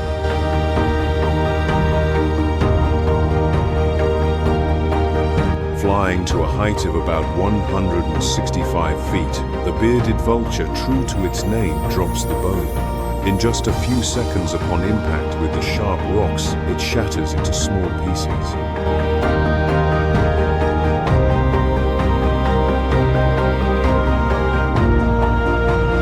Immediately, just seconds later, the bird lands at the point of impact, where it devours the bone fragments.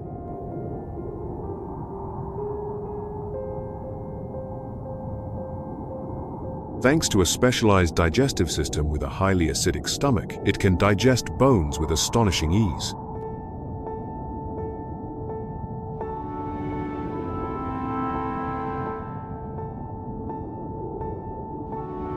Although bones make up to 90% of its diet when it swallows them, the bearded vulture is really only interested in consuming the nutritious marrow inside.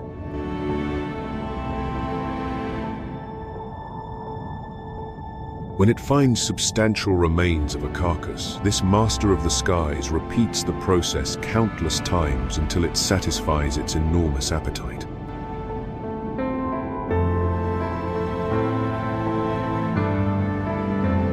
In a single feeding, a bearded vulture can consume up to 2.2 pounds of food.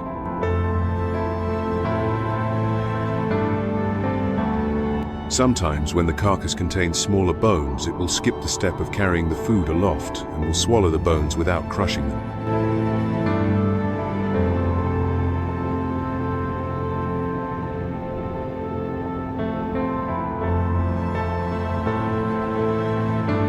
After enjoying a not-so-light meal, the vulture returns to its high-altitude home, where it spends a considerable amount of time resting on ledges and cliffs.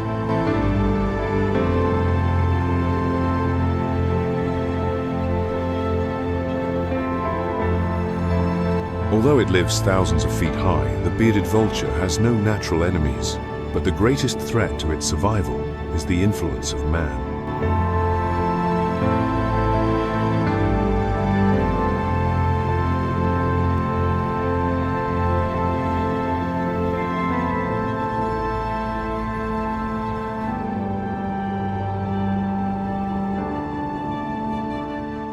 The use of poisoned baits by local herders is causing serious damage to the bearded vulture population.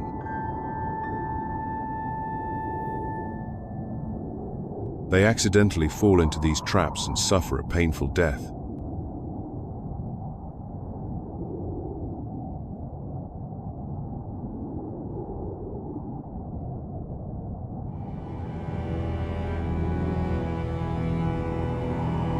The red panda is another wild inhabitant of the Everest slopes that is seriously threatened by human interference.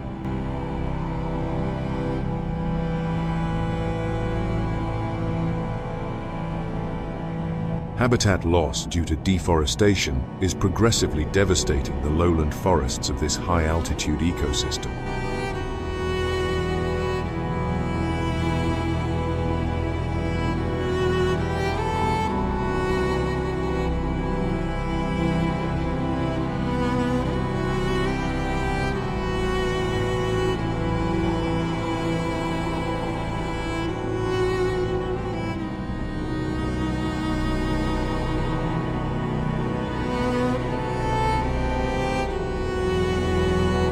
Not even the almighty snow leopard escapes the consequences of human activities in its harsh habitat.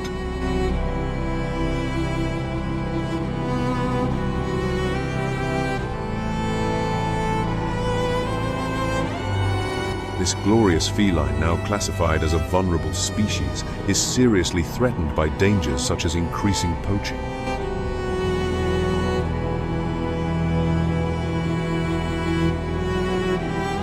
For the giant wild yak, the story is similar. The threat of hybridization with domestic yaks, as well as illegal hunting and competition for food with livestock, makes the survival of this species a challenge.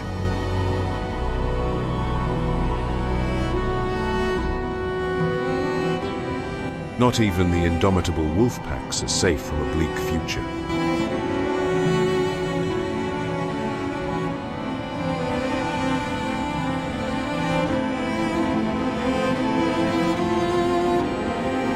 Due to poaching and frequent conflicts with herders, these canids now face an uncertain future.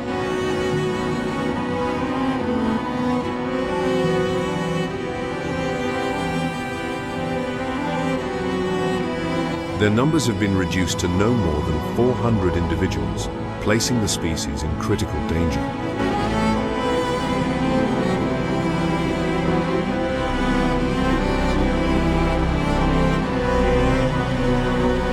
But not all is lost.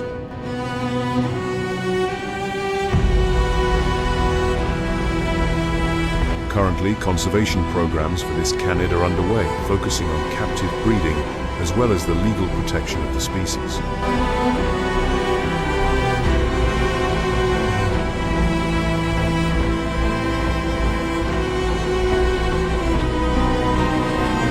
From the giant yaks to the solitary snow leopards to the tiny pikas, the wildlife of Everest today faces multiple challenges from our intrusion.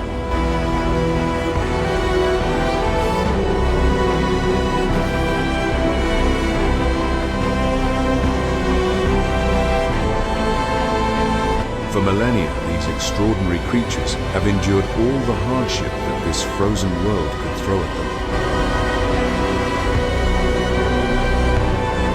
But now they face a new test, one that comes not from the unforgiving slopes, but from the world below.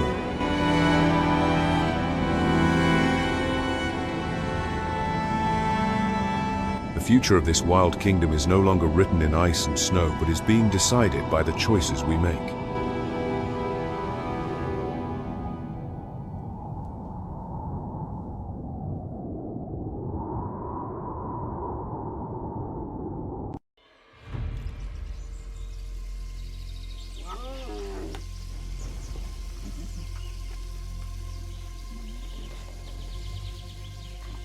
Today, we will follow a royal lion family on an exciting journey through the wild.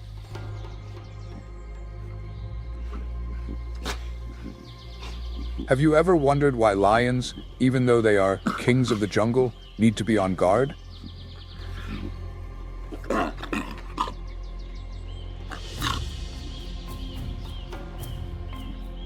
Although the Lion King may not be in a playful mood today, his job is to protect his family from threats around him. Sounds serious, right?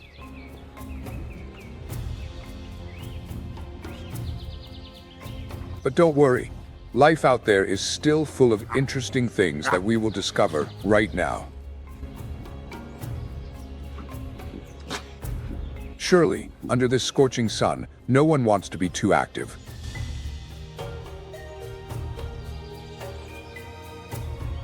And while the lion father is watching over everything, the lion mother is sharing with us some very interesting things. We see that when the lion cubs start to grow up, they will join their mother and father in hunting.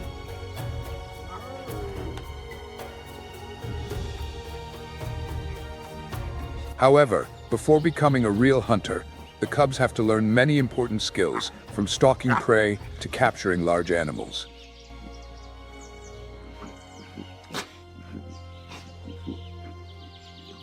Do you think a lion cub can learn these skills quickly?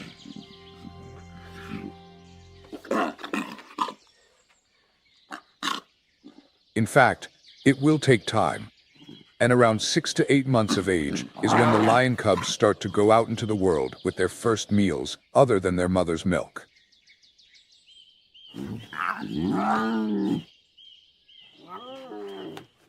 Here's an interesting fact.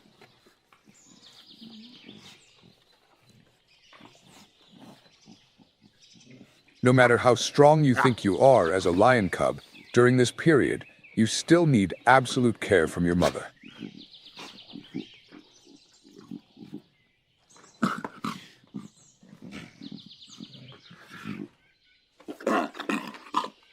They will gradually disappear as they grow up, but during this period, those spots help them camouflage in the grass, avoiding detection by predators.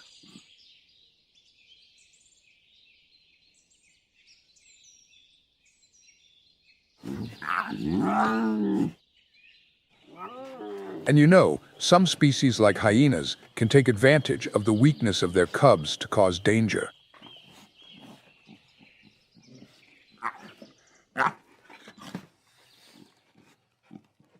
That's why lion mothers always have to be careful and protect them.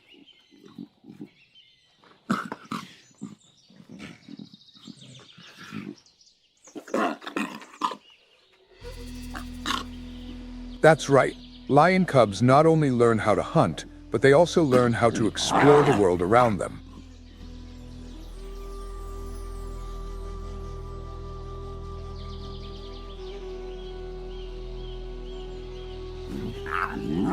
Their curious look and love of exploration not only help develop their cognitive abilities, but also strengthen their physical strength.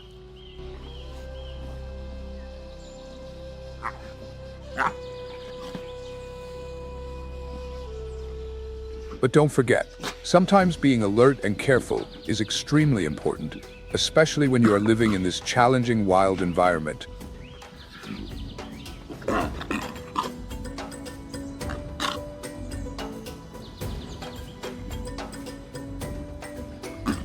And when the lion cubs grow up, you can see that even though they sometimes appear stubborn and want freedom, they still need the guidance of their mother, who always follows and protects them.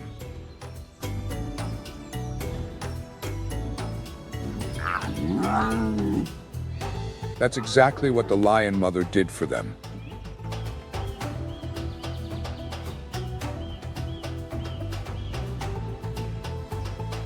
We can see that in the wild, every animal, whether it is a king or a weak baby, must learn how to survive and grow up.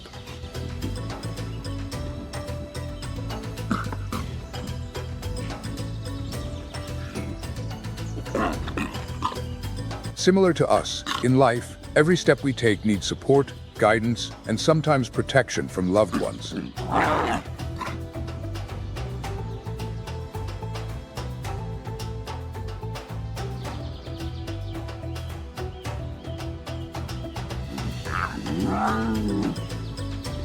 And now, let's continue to explore this wild world, where every day is a new adventure.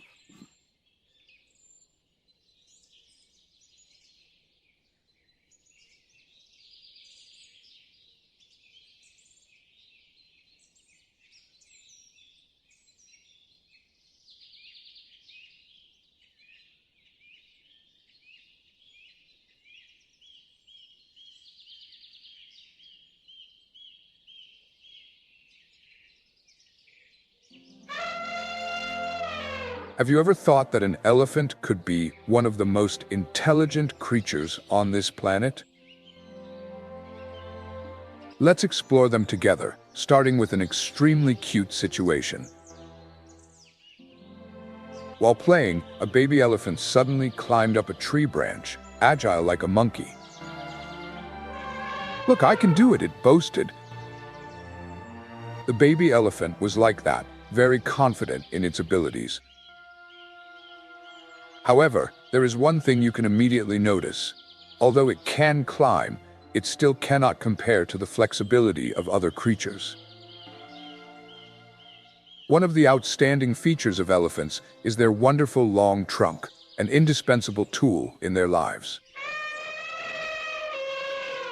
But not only for breathing, the trunk also has many other uses, such as sensing, grasping food, and even drinking water.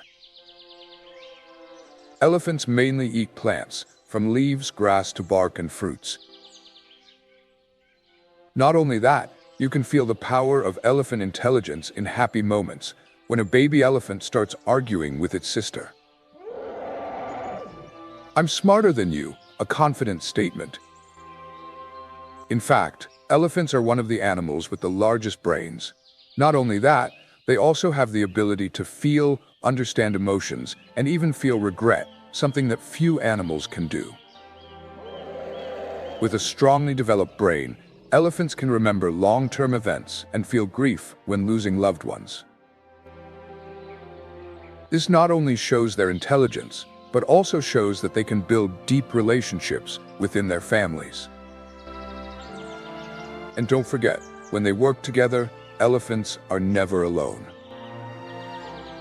"Why are you arguing, children?" The mother elephant will gently intervene. It's part of their nature. All decisions are made in harmony with the whole herd, where peace and respect for each member's role are paramount. And those big ears. Not only are they used for hearing, elephants' ears are also great tools for regulating body temperature and repelling insects. They can detect small changes in their surroundings just from low-frequency sounds. What a magical creature, right? Have you ever wondered what elephants like best when relaxing? It may be mud baths, but they have another interesting hobby, which is dust bathing. Yes, they will cover themselves in fine dust, like a festival, right? Elephants and dust, a perfect combination to help them keep their skin clean and avoid insect attacks. We are in a world full of wonderful creatures, and if you think that only humans can be left-handed or right-handed, then you are wrong. Did you know that elephants can also be classified in this way? It is the tusks, which are elongated incisors, that will tell us whether they are right-handed or left-handed. Yes, you may have noticed that one tusk is often worn down more than the other, which reveals which tusk the elephant prefers to use in daily activities such as digging for water, peeling bark from trees, or lifting something. Strange, right? However, there is a sad truth that not everyone knows. These wonderful tusks are being hunted down ruthlessly for their ivory value. It is the high demand for ivory that has led to illegal poaching and a serious decline in the number of wild elephants. It is time for us to take action to protect these creatures. And now, let's get back to our story. Did you know that while we were talking about the existence of elephants, a mother elephant was pregnant with one of the longest gestation periods in the animal kingdom? To be specific, elephants are pregnant for 22 months. This is truly amazing. During that time, the mother elephant not only has to take care of herself, but also nurture her future baby so that it can be born healthy. And now, as we are watching the elephants looking for water, one of the baby elephants realizes that he has lost contact with his brother. "He must have gone ahead. I will chase after him," he thinks. Although he is a bit worried, with his sensitivity and excellent sense of smell, it is not difficult for him to find his brother.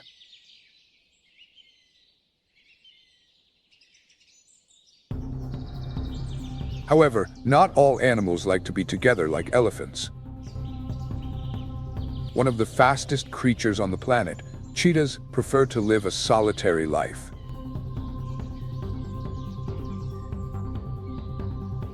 They can run at incredible speeds, but no matter how fast, Sometimes even a cheetah cannot easily catch up with its prey if it is too scattered and difficult to track.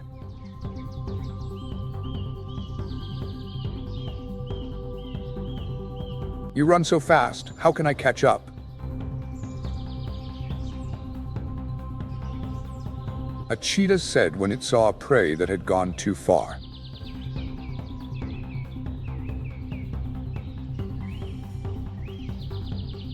But despite this, cheetahs are still able to follow scents and determine the location of their target.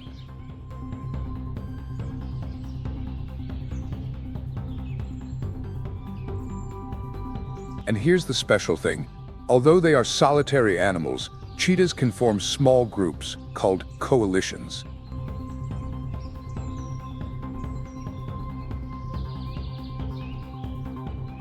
Can you imagine a group of cheetah brothers living together and defending their territory?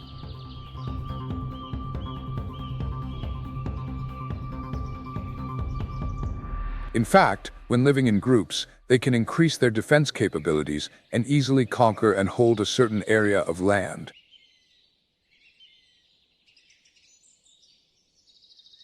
However, even so, in these groups, each member still maintains a certain level of autonomy.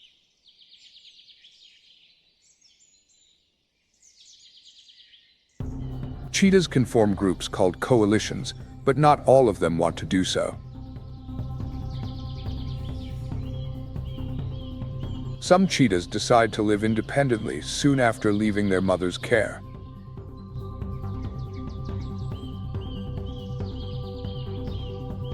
And you, do you like to live alone, or do you always want to be with your companions?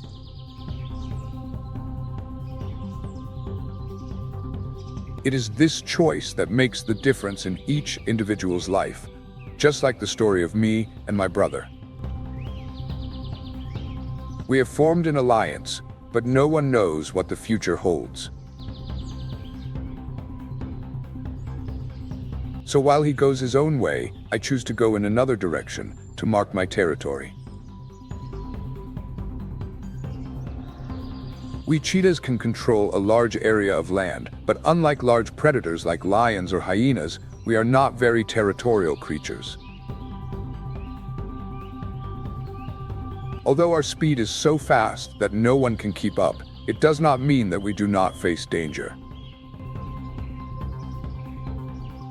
Think about it. No matter how fast we are in front of a lion or hyena, we are still easy prey. As I continue to patrol my territory, I wonder if I can find a good prey today.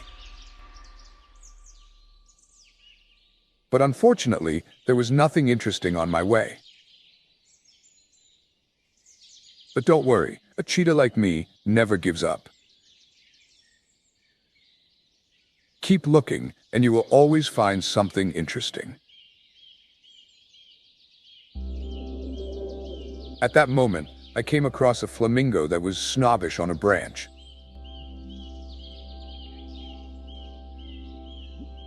I couldn't help but wonder, can I take it as bait?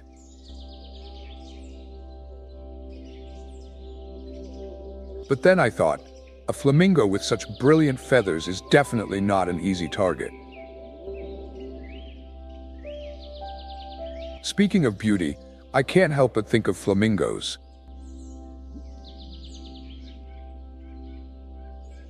I'm not talking about small animals, but creatures that can create impressive moments by just standing there. With their red, yellow, and black feathers, they look like paintings.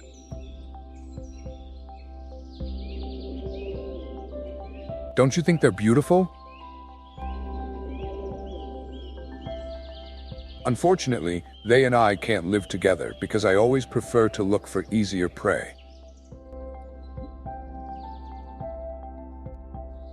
But let me tell you something else that you might not know.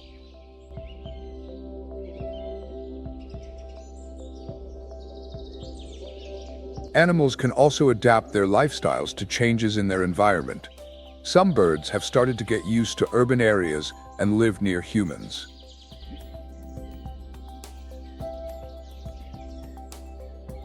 Yes, the flamingos I just saw may have found food sources in our gardens and parks. Do you think they are smart to take advantage of the resources around them?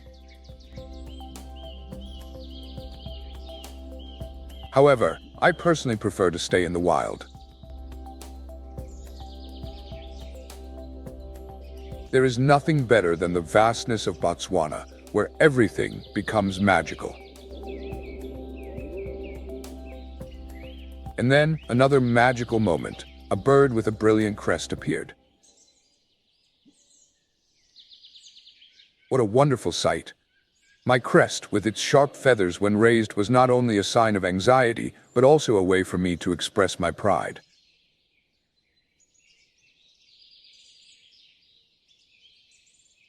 The feeling of spreading my crest, showing myself as a mighty warrior, made me feel more confident than ever.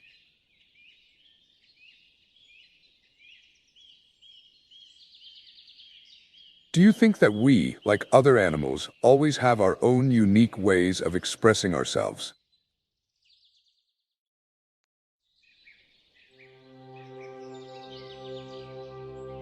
Finally, I found a delicious seed to eat, and although you don't always get what you want, sometimes you just have to be patient and wait for the right moment.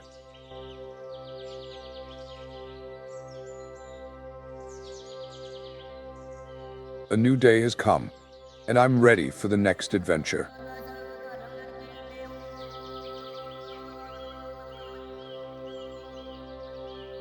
What about you? Have you prepared anything for your next trip?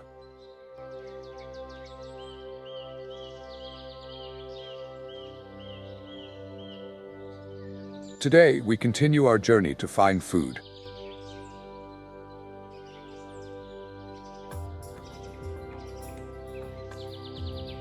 It's an important skill that we must learn to survive in the wild.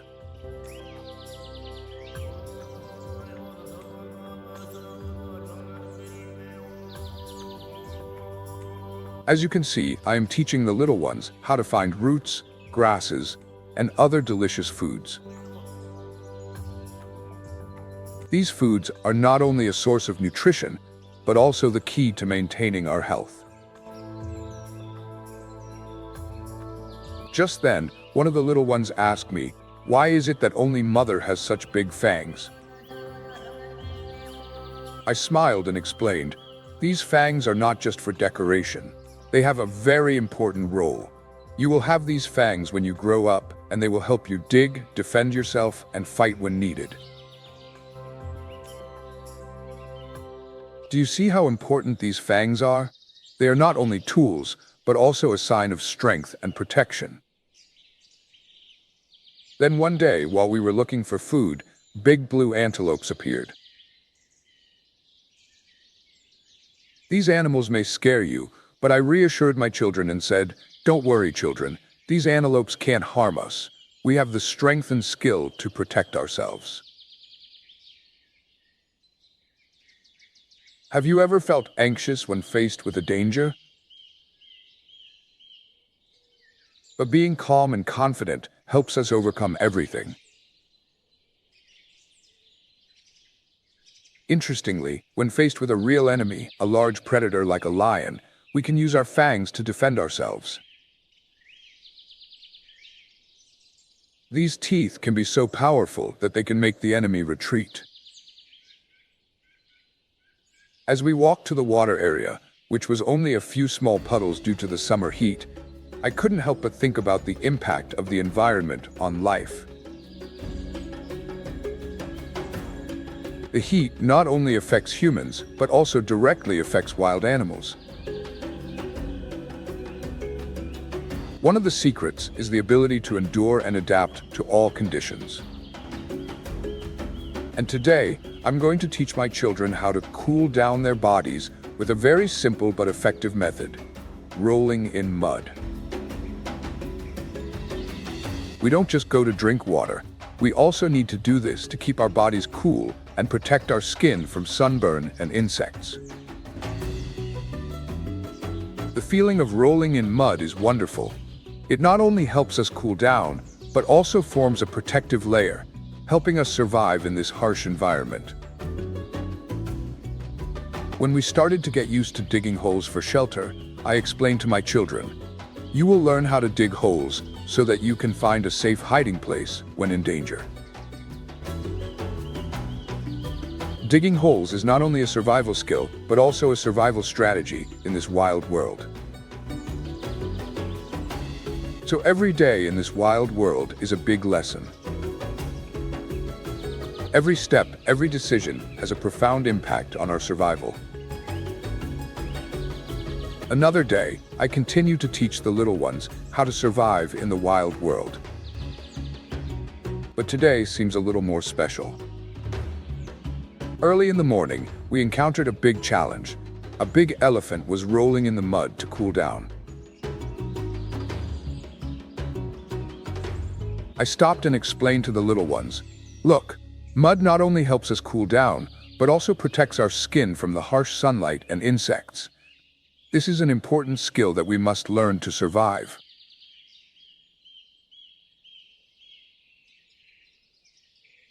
"Hey, why are you running so fast?" one of the boys asked.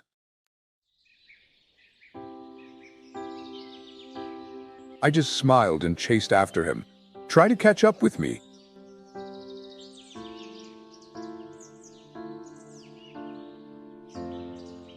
But oh my, the sun was so hot. My tongue almost touched the ground from thirst, and we had to find a water source right away.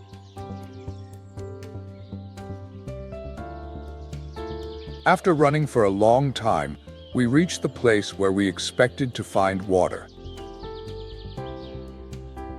But unfortunately, there was only a small dry puddle left. "This is no longer a water source," I sighed. "Be careful. You can't keep running without finding water."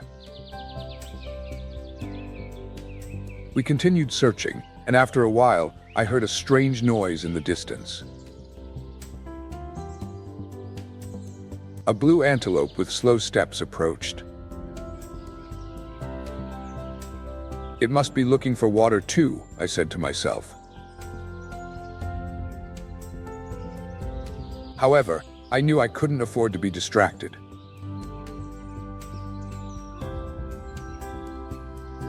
While the antelopes weren't a threat, the world was full of unforeseen dangers. I kept walking, thinking about my adaptability. As an omnivore, I could eat a wide variety of foods, from small animals to fruits, seeds, and the occasional carcass. This life wasn't easy, but I had learned to survive in a challenging environment. As darkness fell, I felt my hunger rising again. "Time to find food," I told the little ones.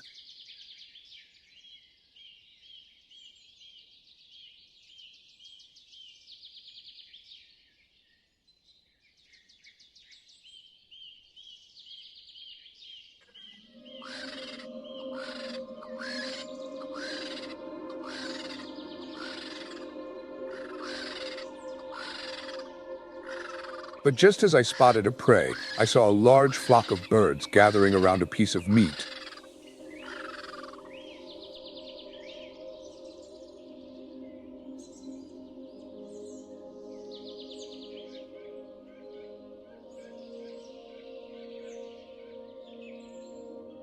"This is mine," I shouted, rushing to claim my share.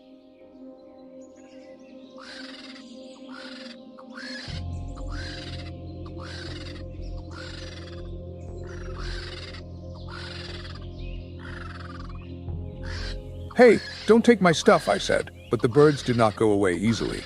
A small argument broke out.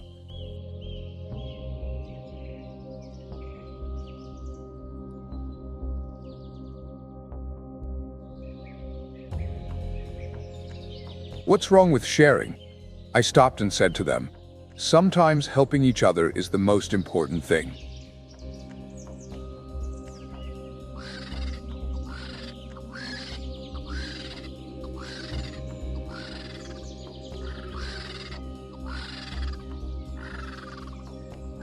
We are big and strong animals, but we also need to live in harmony with nature and with other species.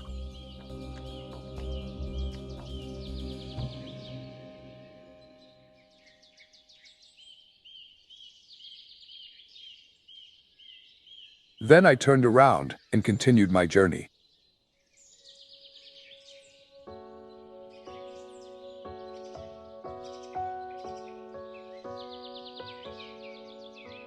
The heat was still there, but I understood that only patience, adaptability, and courage could help me overcome all the challenges in this wild world.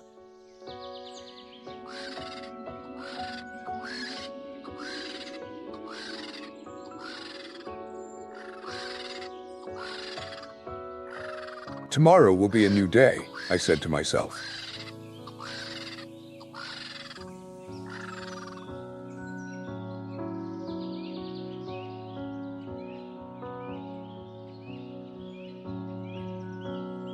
Look at us, these vultures, I said proudly.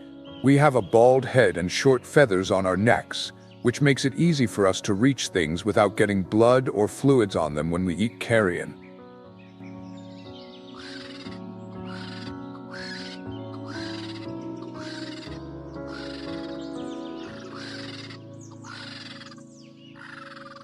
That's one of the secrets to maintaining our personal hygiene.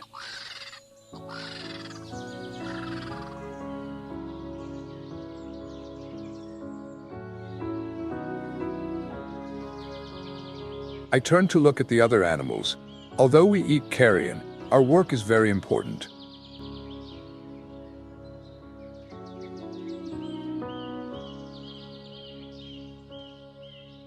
We help destroy dead bodies, prevent diseases, and restore nutrients to the soil.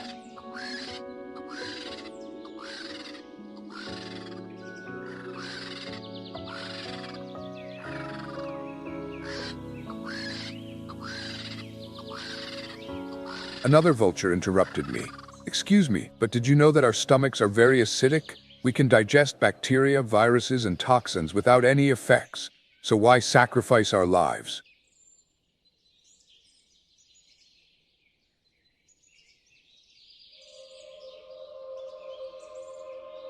I laughed. Oh yes, you're right. But don't forget, we have the power in our wings. We can fly thousands of miles to do our job.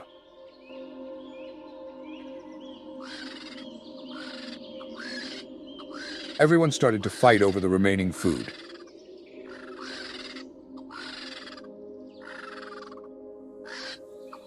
Stop it. We are intelligent animals. We know what we are doing. Let me do this alone. I will clean it all up. I said when I saw a little chaos around. And don't worry, although I am a bit posh, I also eat human leftovers from time to time.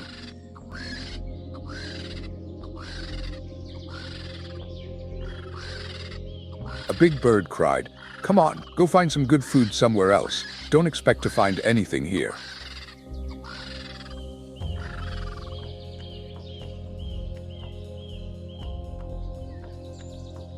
I shook my head. No need. We all have an important role in this ecosystem, and no matter what, we always work tirelessly.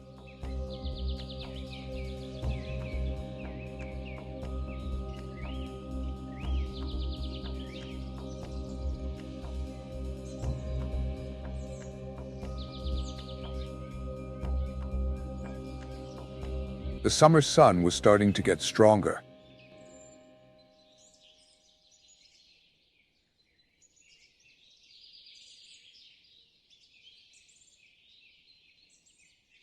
It's so hot, I need a drink. Who wants to come with me? I said, feeling the dryness in my throat.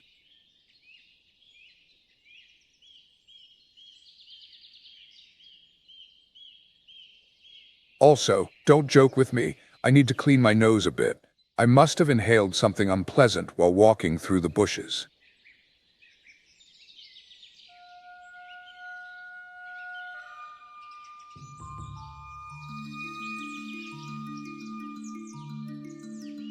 I always have to be careful when cleaning my eyes and nose.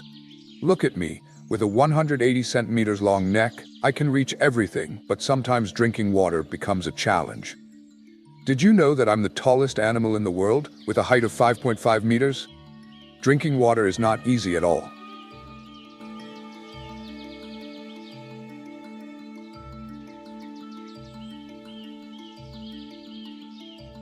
I tried to turn around a bit and bend down. One leg on one side, the other leg slightly bent, then slowly extended.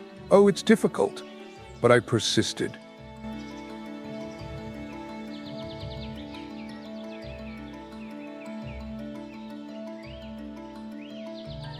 But I can run up to 56 km/h. Even though I'm big, I'm not always helpless.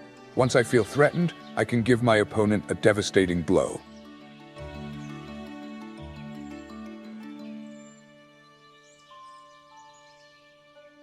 Now I've learned how to drink water, but I still have to practice more to avoid injury. Leaning and stretching my legs is really hard.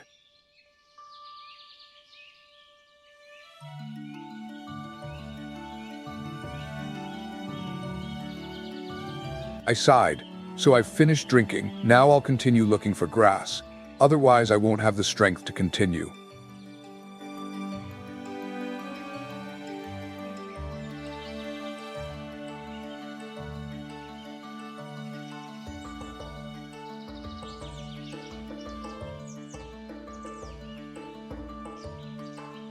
Looking at the children, I reminded them,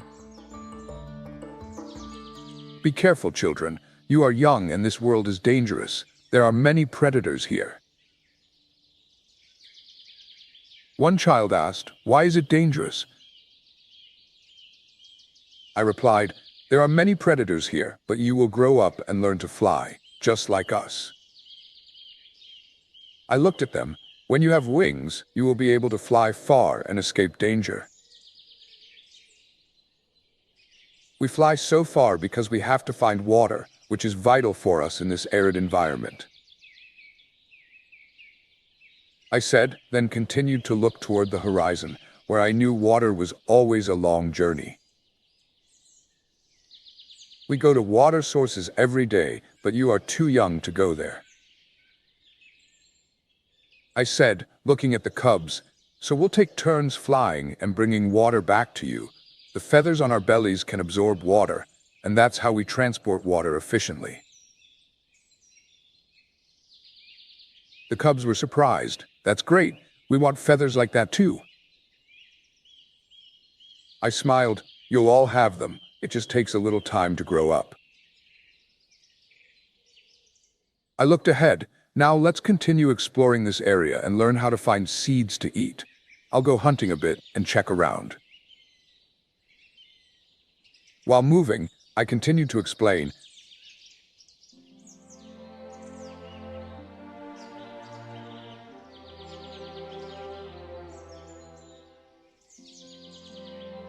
"I eat all kinds of food, from small animals, reptiles, insects to fruits.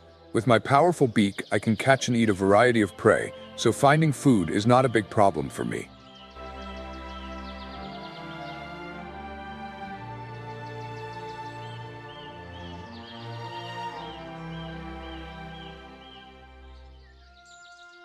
Although I am a fairly large bird with a wingspan of about 2 meters, I live mainly on the ground, searching for food here. However, if I don't find anything, I will fly up and can travel a long distance to find food.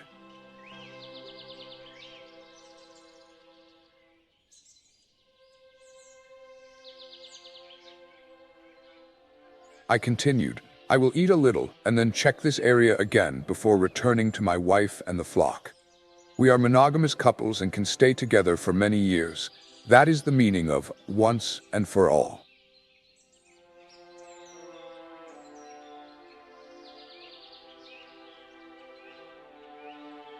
As for the family, we are very social and live in family groups called clans.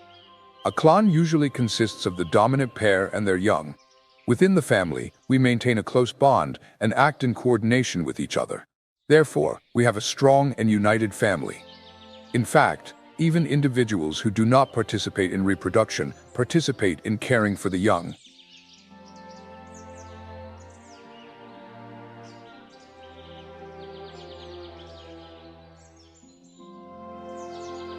This cooperative mode of reproduction helps us succeed and ensures the survival of the next generation. I continued, "And who is this hiding in the bushes? Look, an insect is stuck to my beak. It cannot fall into my mouth." I smiled. "Then I will slowly return home. On the way, I will stop by a place."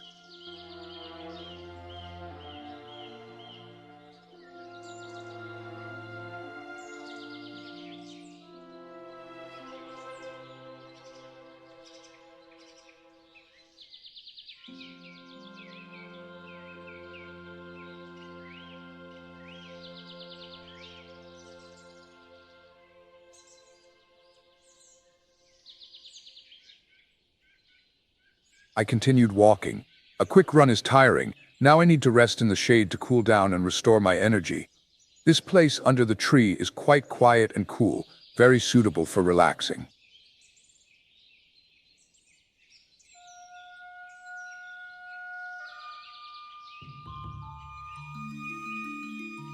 I lay down. I don't think anyone will find me because I blend in completely with the surroundings. Look, I'm almost invisible among the bushes, and my fur also helps me hide.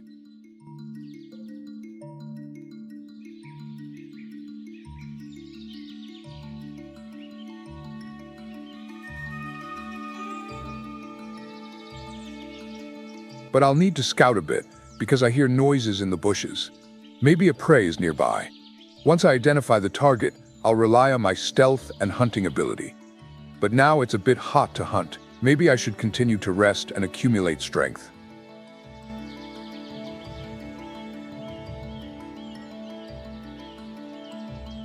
Those birds are chirping again, not giving me peace.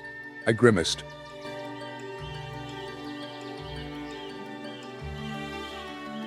I have very good hearing, so I'm always alert when I hear any noise near me.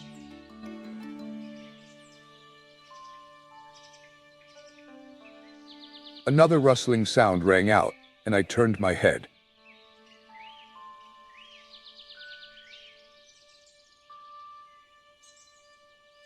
What's this? Ah, just the wild nature of Botswana. For animals like us, it's not always possible to be alone. Always be on guard against uninvited guests.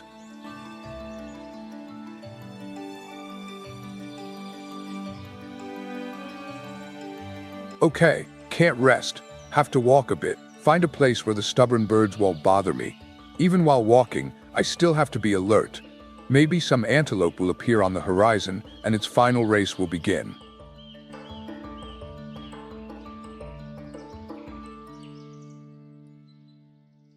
Why the last run? Because few people can outrun me, I laughed.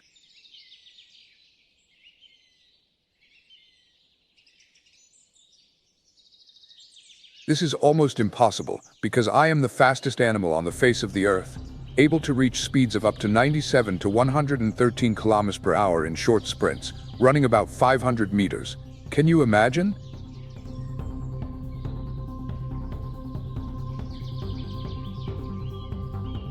Of course, I cannot maintain this speed for a long distance and need time to recover after each acceleration. But anyway, I still have enough time to complete the goal.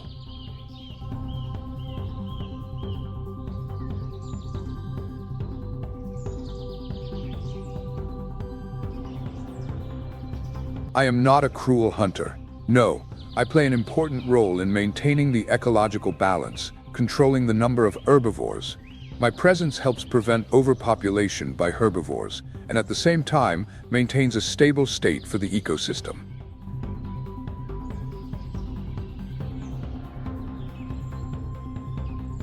That's why I am useful to nature.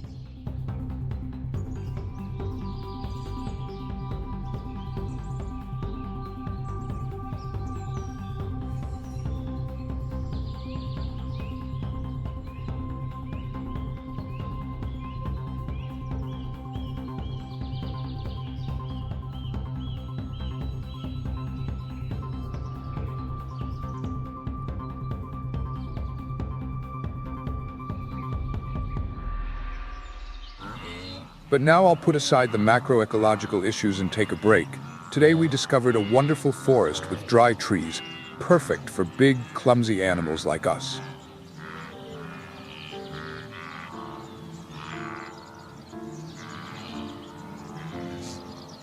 Why this forest? Simply to avoid the annoying mosquitoes and insects. They constantly bother us. We wag our tails, scratch our ears, and use our claws to chase them away. But for big animals like us, this is still not enough.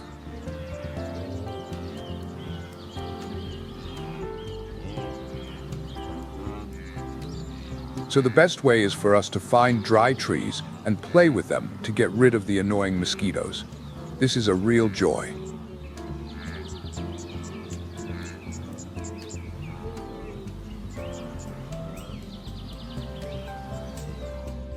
It's part of our job. We're also ecosystem engineers. Our movement and grazing help shape the landscape and influence the structure of the plants, helping to maintain a diverse and healthy ecosystem.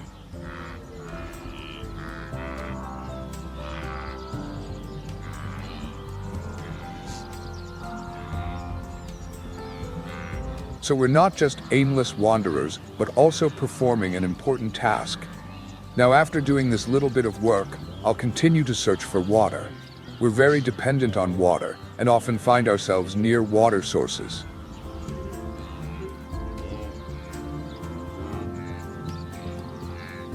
We need to drink water regularly, so this is indispensable. Now I'll continue to patrol my area.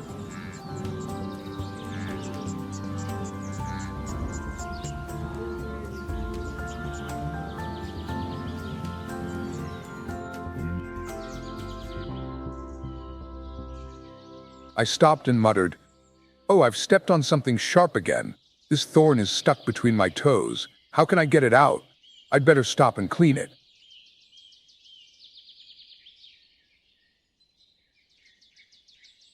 So I continued scanning the landscape, surveying the situation to prepare for the next step.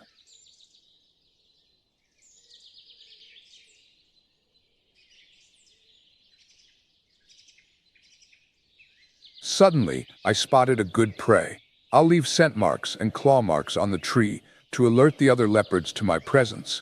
I don't want them to think this is an intrusive area, because the conversation will end very quickly. This place is mine alone.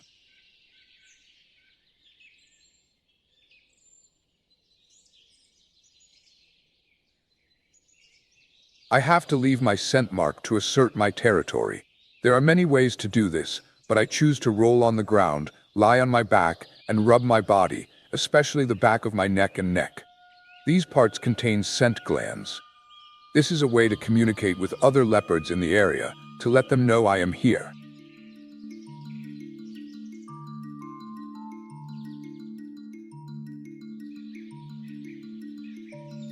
Normally, I am mainly active at night, because this is the time when hunting conditions are better, with less competition from other large predators. During the day, I prefer to rest in the shade. However, if during my patrol I come across an attractive prey, I am ready to change my habits and catch a nutritious meal.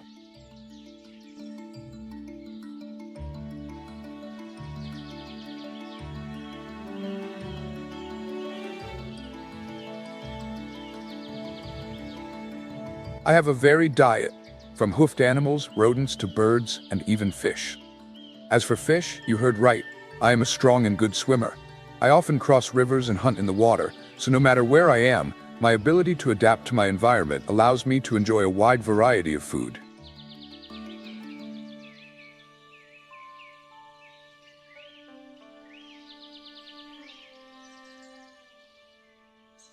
I will continue to walk around and check out this area. It's time to rest. This place is quite ideal for relaxing. There are bushes, shade, and quiet. I will rest and regain my strength before starting my night hunt.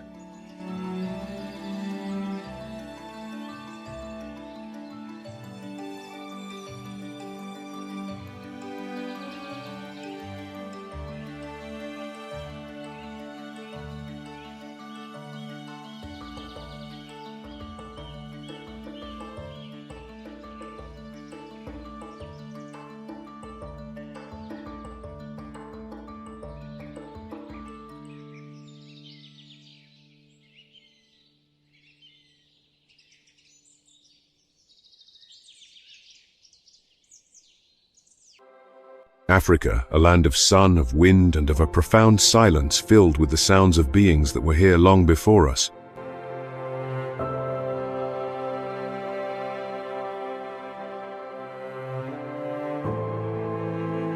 This is a world where life and death are not enemies, but two faces of one great turning wheel.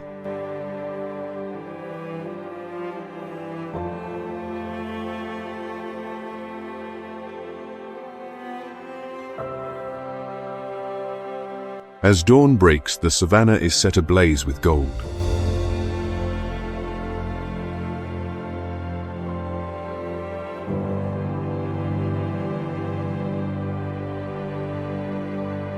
Sunlight streams across the plains where an elephant moves silently through the tall grass.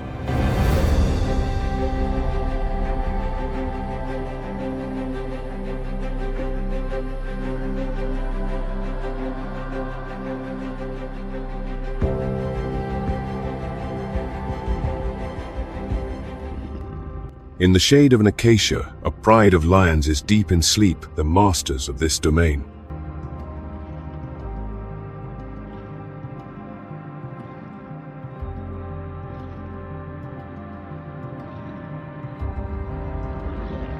They are in no hurry, for they know there is no room here for a wasted movement.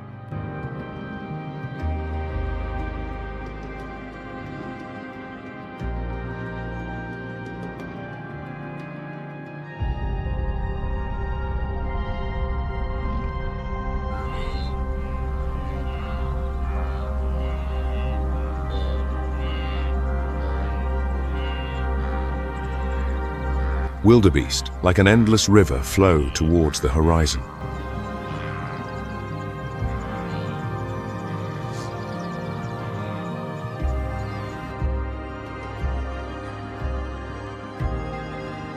The sharp horns of a kudu tear through the air,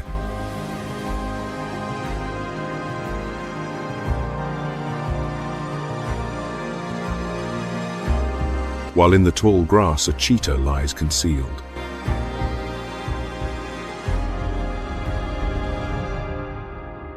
There is a river here that begins its journey with a promise it cannot keep.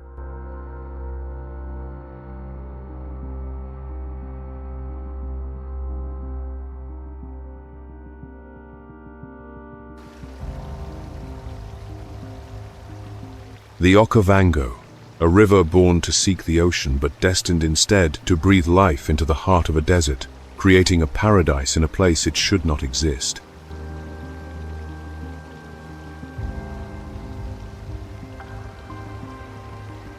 It fans out into 1,000 channels amidst forests and swamps, as if nature has crafted its own paradise right here.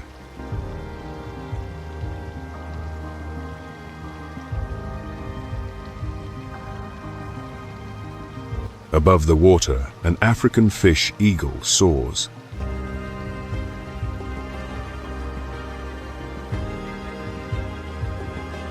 Its cry is the anthem of this land, the call of freedom.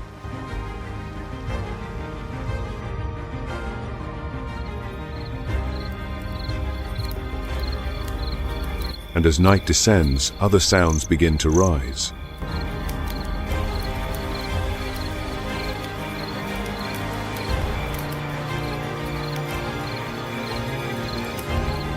Against the star-dusted African sky, the chilling laughter of a hyena rings out.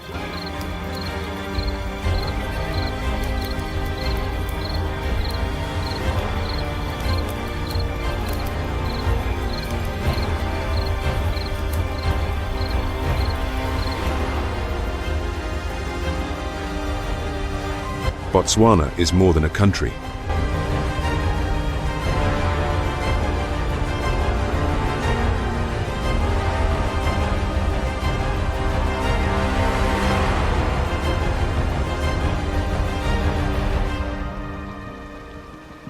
It is the wild, living soul of Africa.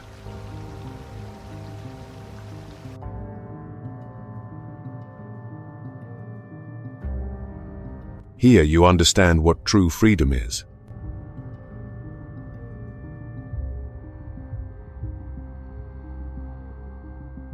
The warm African sun touches the tall grass.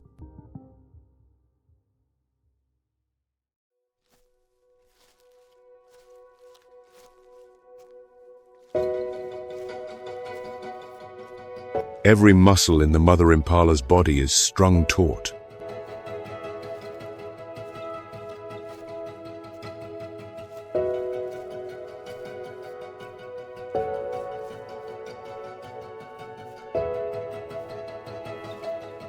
Her ears pricked swivel to catch the slightest sound, and her nostrils flare reading the messages carried on the wind.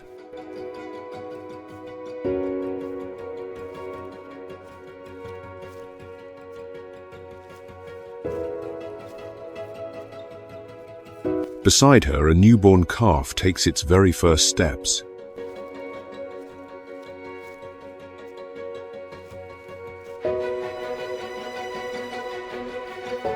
Its still damp coat glistens in the sunlight.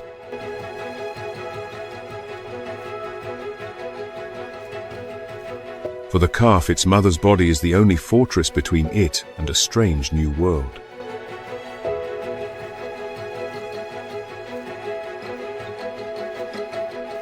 She is warmth, protection, and tenderness in the heart of the wild.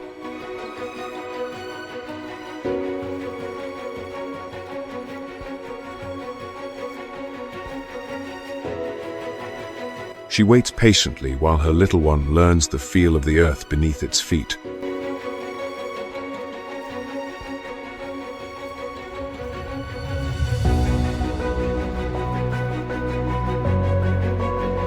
In just a few days, its muscles strengthened. It will delight in its first real run.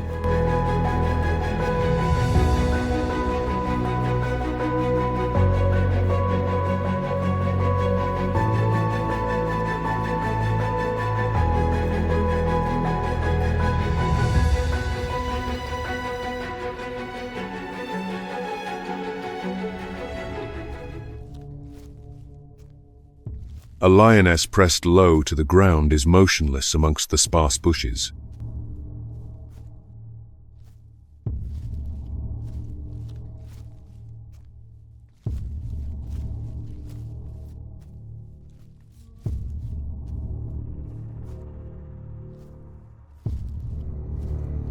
Her eyes are fixed on the small form of the impala calf.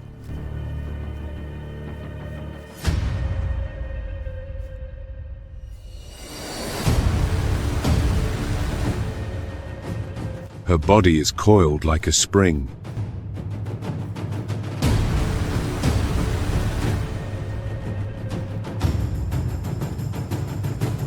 She is waiting, a moment when the entire world seems to shrink to a single target.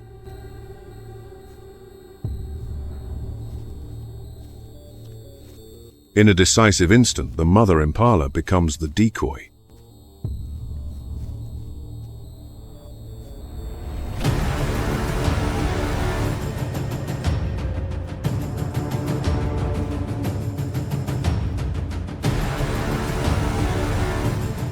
She suddenly bolts in a different direction, a calculated act of sacrifice to draw the predator's attention from her vulnerable child.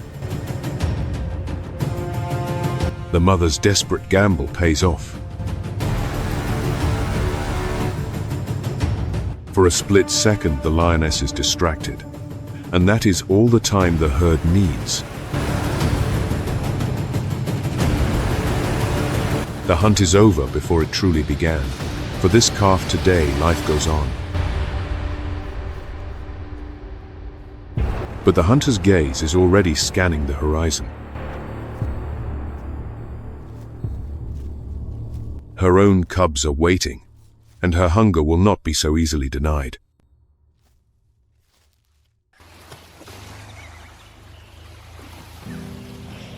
The harsh sun casts short shadows on the banks of the Okavango. This is a time for the land's oldest and wisest inhabitants. A herd of elephants appears.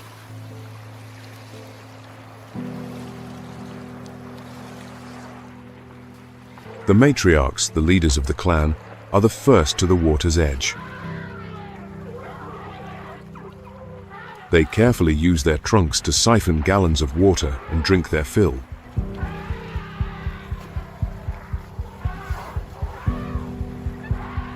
Among them is a young calf.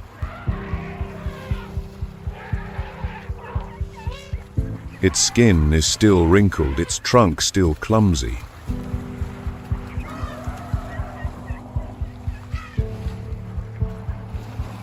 It tries to mimic its mother's movements.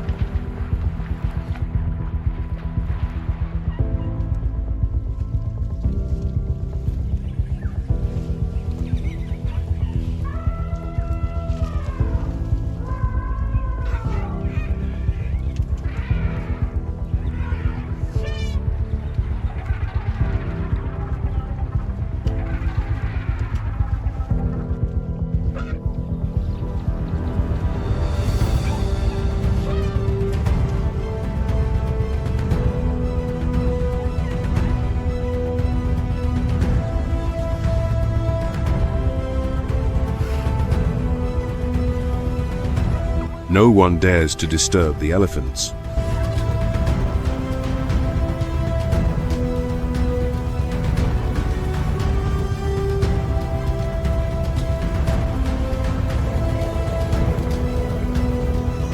They are the masters of this land, the keepers of generational memory.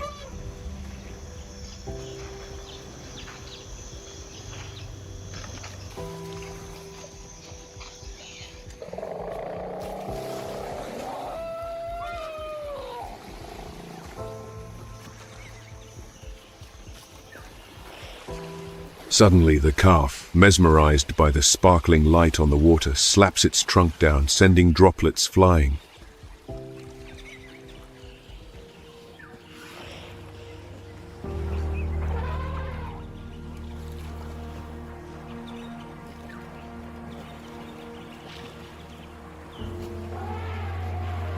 Its childhood is carefree in the heart of Africa.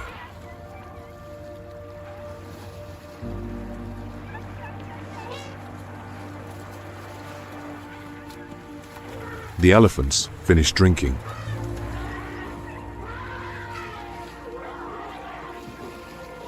The oldest female, the matriarch of the herd, slowly leads the group forward.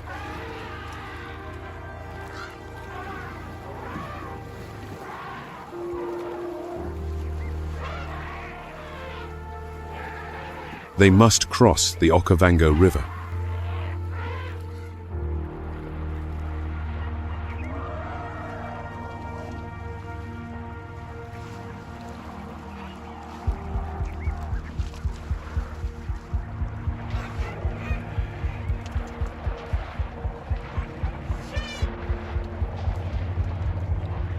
The adults enter the water first.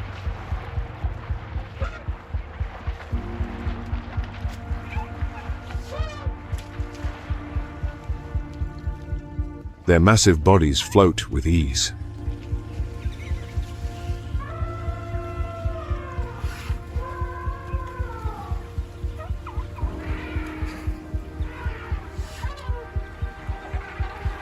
Soon only their heads can be seen bobbing in the current.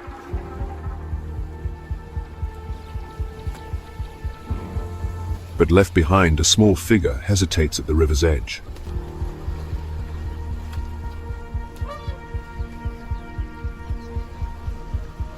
It backs away again and again, its wide eyes staring into the seemingly endless deep water. To him, this is not a river, it is an ocean. But his mother, already far out, stops and turns.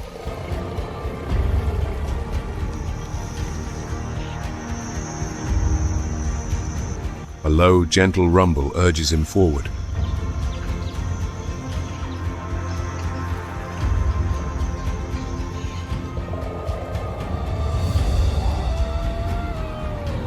Two other adult females are right beside him, forming a natural barrier, preventing the current from sweeping the little one away.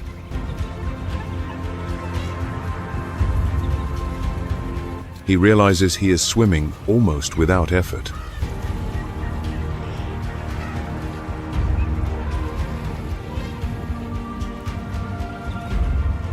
With its trunk held aloft like a snorkel, it paddles furiously, buoyed by the silent, immense presence of its mother.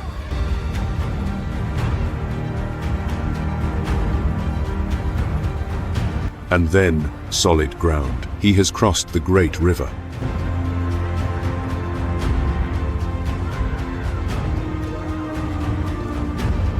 A lesson in courage has been learned, though he does not know it yet.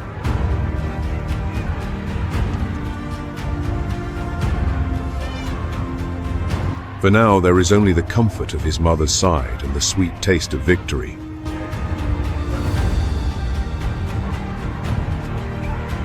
It just happily shakes its trunk and nuzzles its mother, as if to ask, was that all there was to it?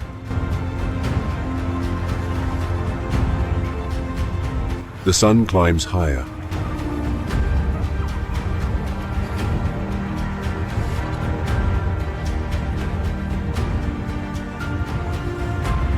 A few of the adult elephants are in no hurry to leave the cool river.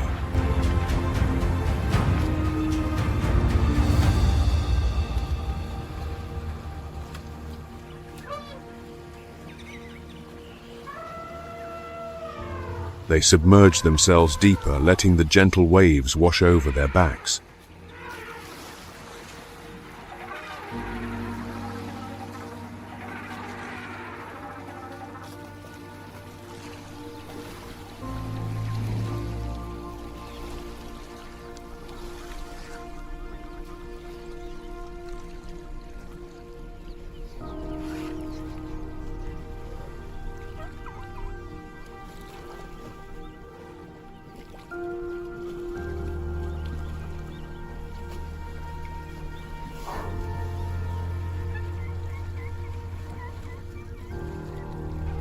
Their supple trunks entwine, sending water splashing high.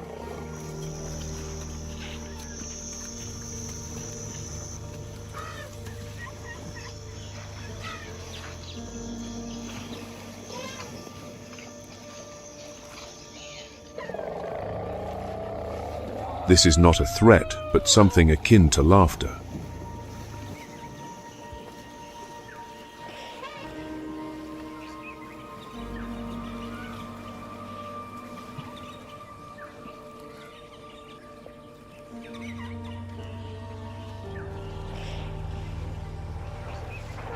A deep, resonant sound, but one full of joy.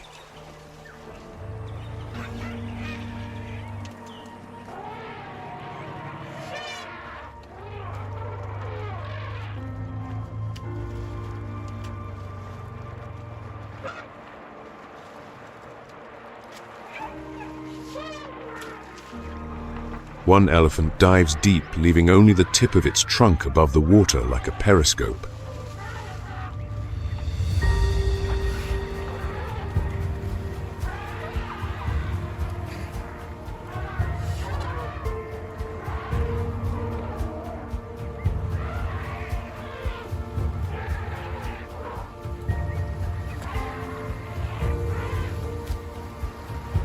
Then it bursts up, suddenly showering hundreds of diamond-like droplets.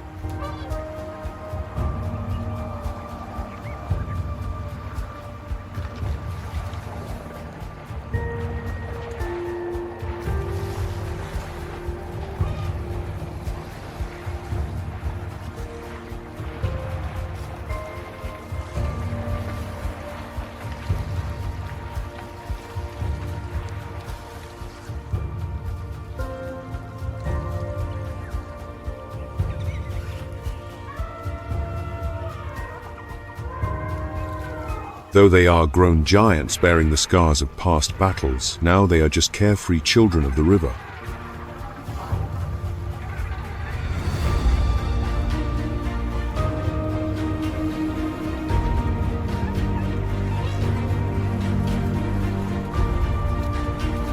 Even after a water play, the hot wind quickly dries the elephant's skin, but they have a way of saving themselves from the heat and the harsh sun.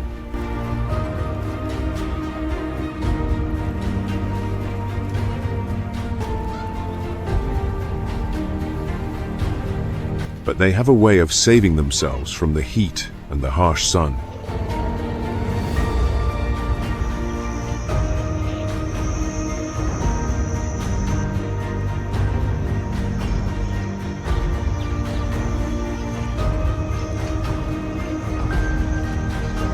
Ahead lies a large mud wallow, a true gift of nature.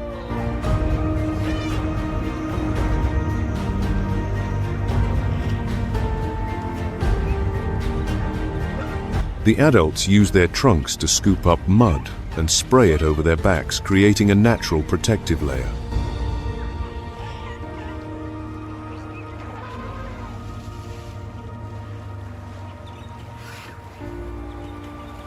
One female lies on her side and drops into the mud with a great splash.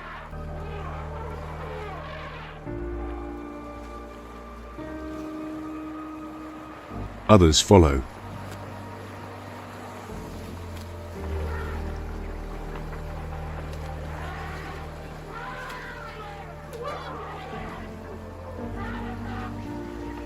Some roll over, others flip onto their backs, happily waving their legs.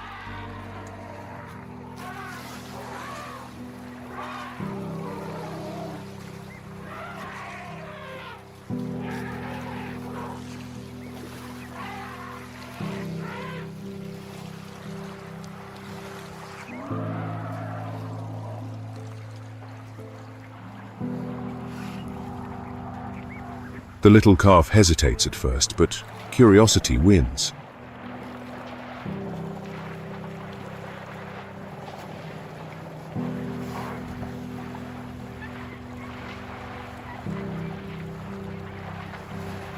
It takes a step, and its soft feet sink into the warm mud.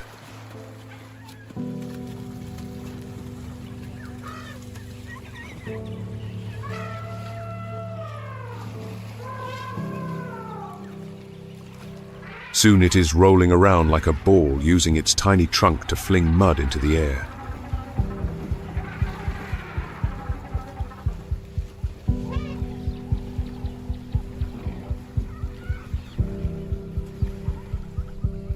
Its eyes shine with delight.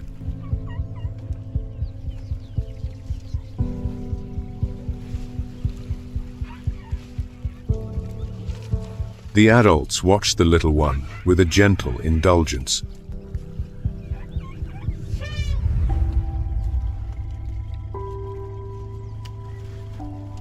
The game continues until the entire herd is caked in a dark layer of mud. Now they are protected from the heat and insects. But the fun does not last forever.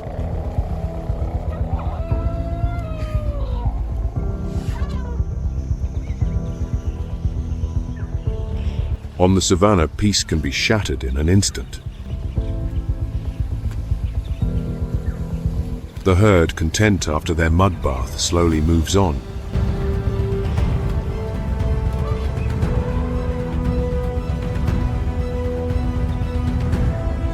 The calf trots beside its mother, occasionally touching her leg with its trunk as if to check she is still there.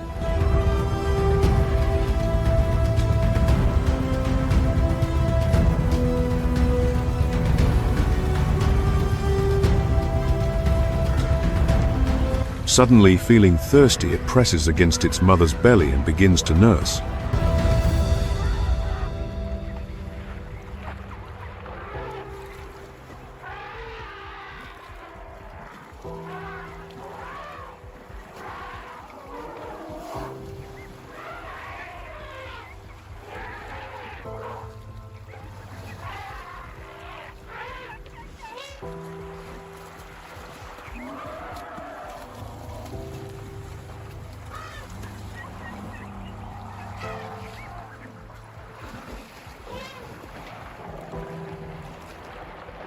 The female pauses for a moment, patiently allowing her child to be satisfied.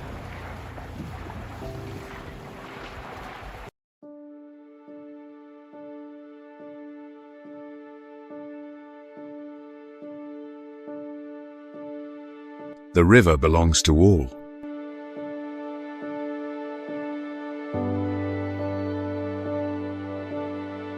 As the giants slowly depart, yielding the space, another force just as numerous and powerful approaches.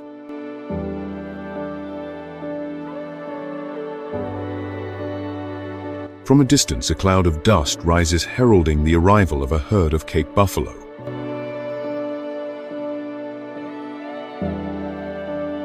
They move as a dense living wave.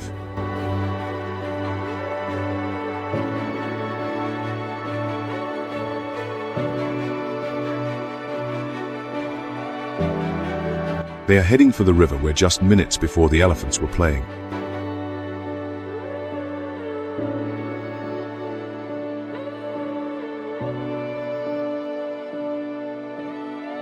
The elephant herd pauses, observing the newcomers.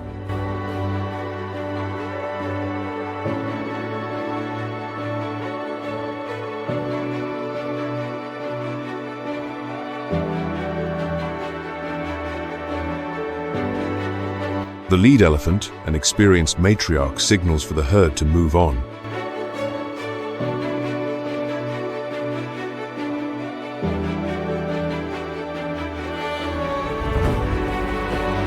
Their heavy, confident steps carry them deeper into the savannah.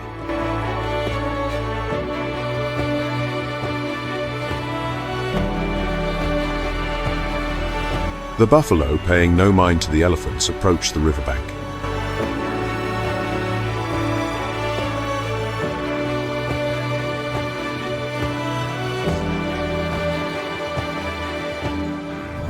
Thirst drives them on.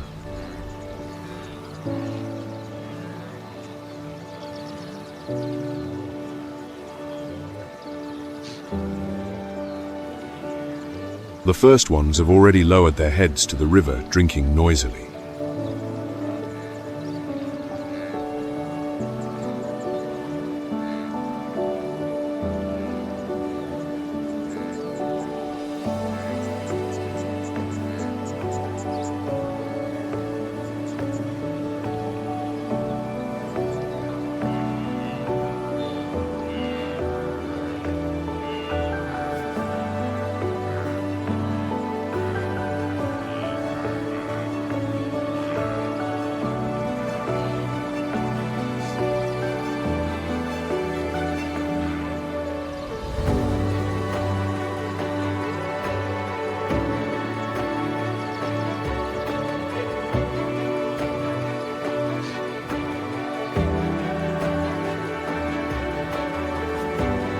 After quenching their thirst, the herd lies down to rest.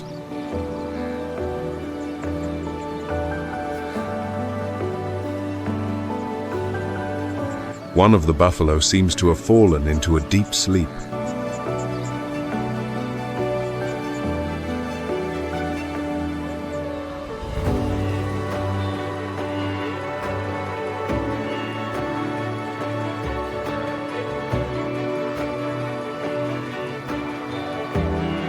Just then, a tiny guardian descends from the sky, a red-billed oxpecker.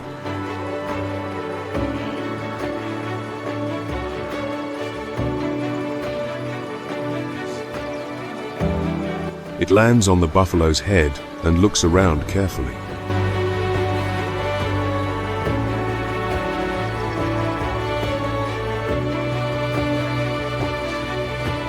Its beak works tirelessly, removing parasites.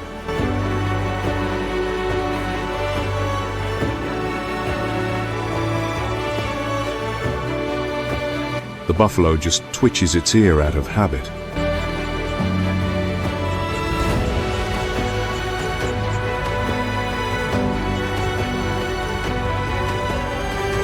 This is a service that benefits it.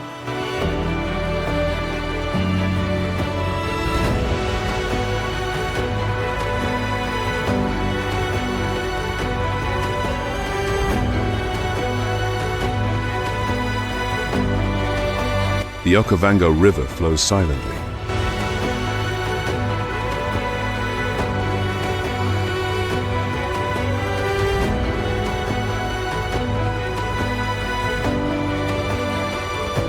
The hippos, almost completely submerged, look like huge dark rocks.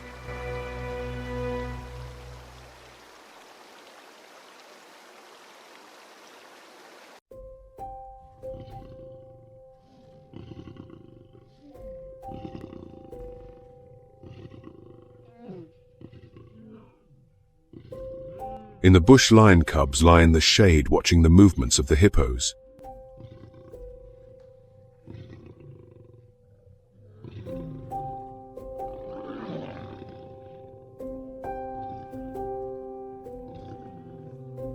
Their amber eyes sparkle with curiosity.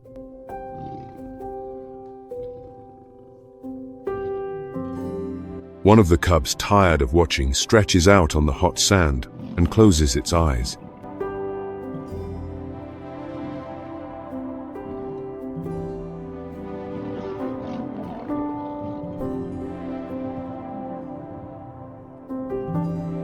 Another remains vigilant, gazing into the distance, studying the world that will one day become its hunting ground.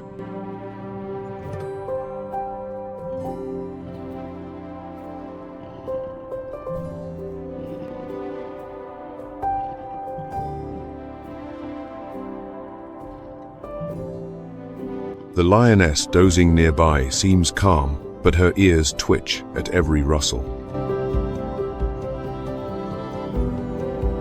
Even in sleep, her duty to protect her cubs never ceases.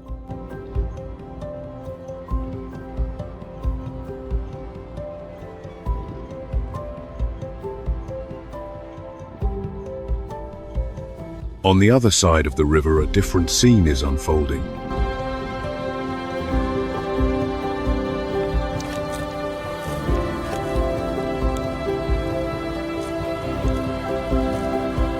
Lionesses are hunched over their prey.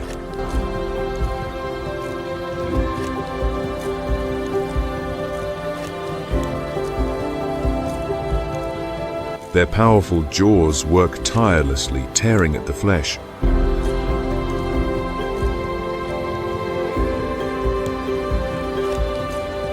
This is their reward after a long hunt. Each one hurries to eat its fill before the males or hyenas arrive.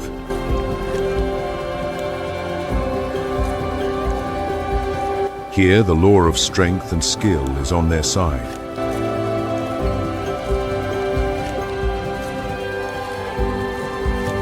They have earned this victory, and on the savannah that is the only justice that counts. One life ends so that others may continue.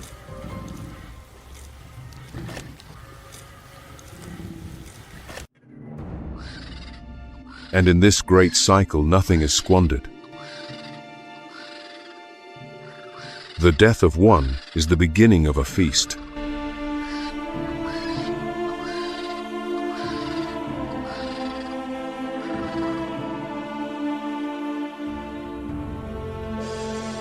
There is no regret, no compassion, only the unending cycle of life and death.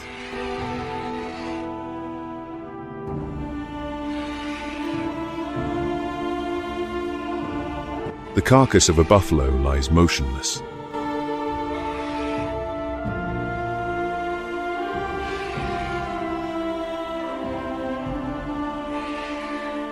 A committee of vultures has gathered.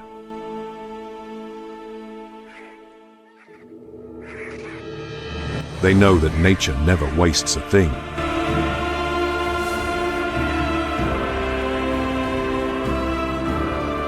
A few vultures have already spread their wings, jockeying for a position near the tattered remains.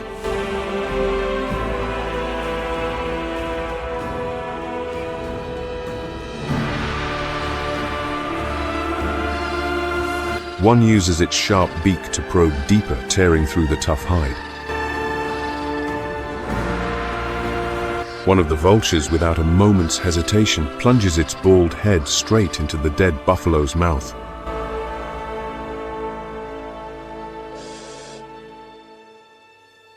Its hard beak skillfully seeks out the soft tissues within.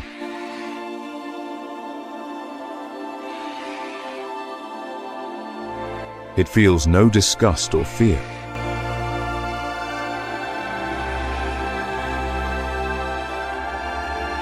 This is its role in the great cycle of life.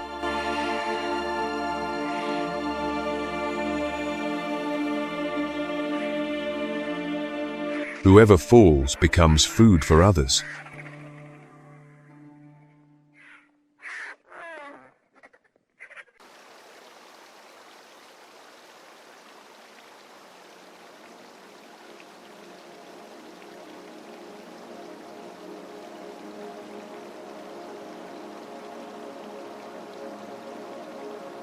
The water of the Okavango froths around the heavy bodies of crocodiles.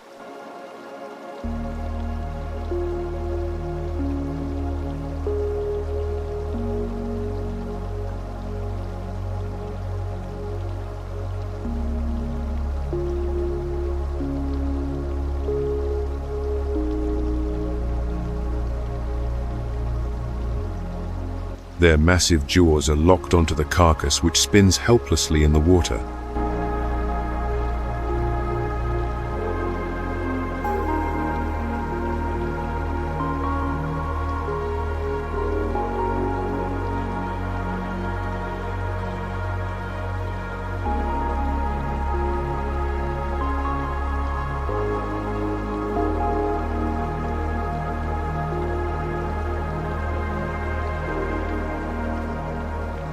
One of the predators rips off a piece of flesh and begins to spin violently on its axis, a technique known as the death roll to tear its prey apart.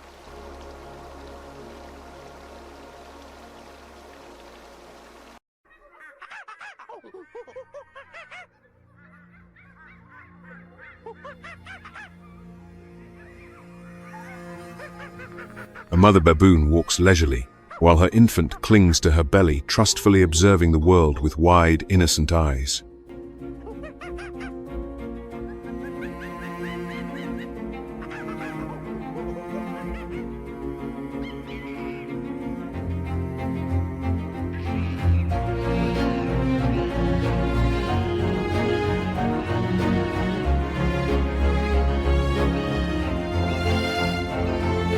Its tiny fingers grip the thick fur while a young relative follows behind.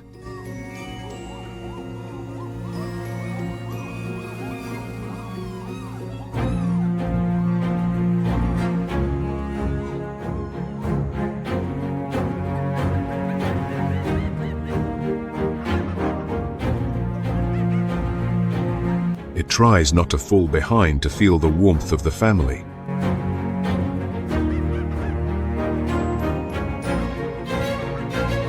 Another baby baboon clutches its mother's fur, hiding its small face in her warm embrace.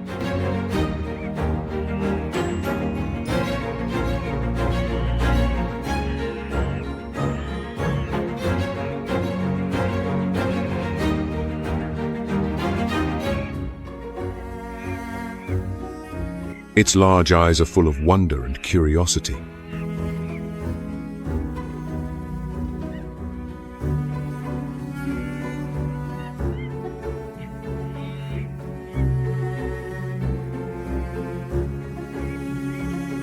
Here in its mother's arms, the world seems safe.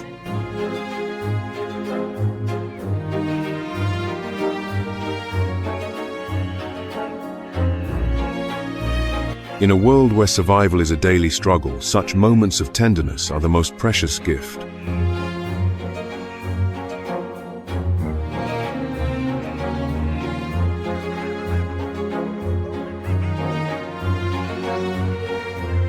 By the riverbank, a baboon stoops to drink.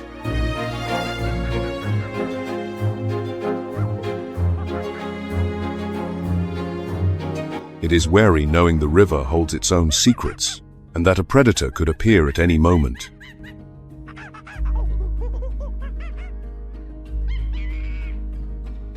Meanwhile, another female sitting among the rocks tenderly grooms her young.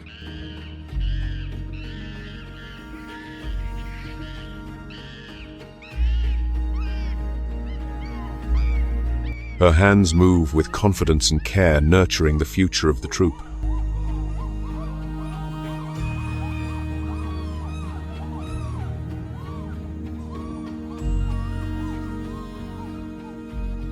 Nearby, young baboons perform a morning ritual.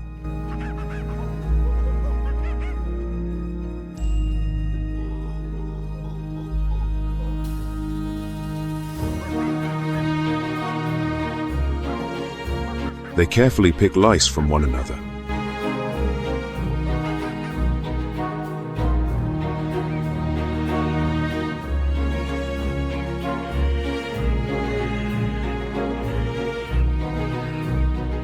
This is not just hygiene, it is bonding, friendship, and support.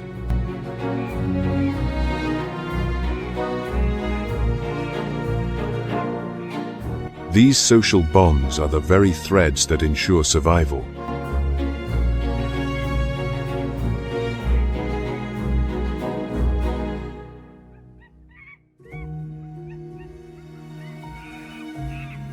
But even the strongest threads cannot defy the laws of time.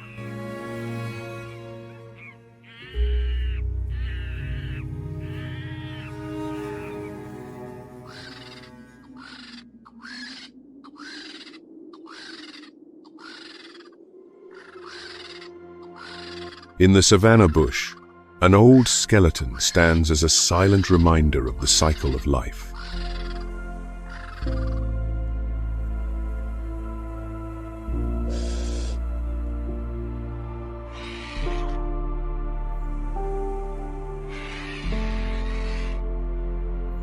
First, a vulture approaches.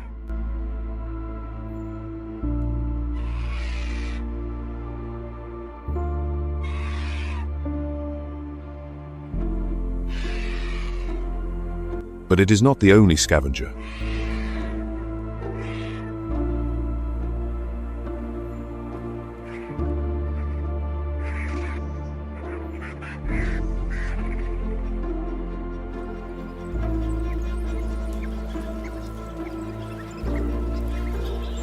A pair of black-backed jackals emerges from the thicket. The vulture immediately yields its position.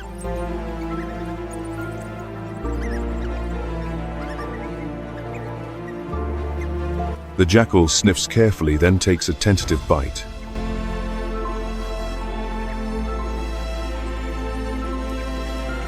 The skeleton rattles, slightly startling it.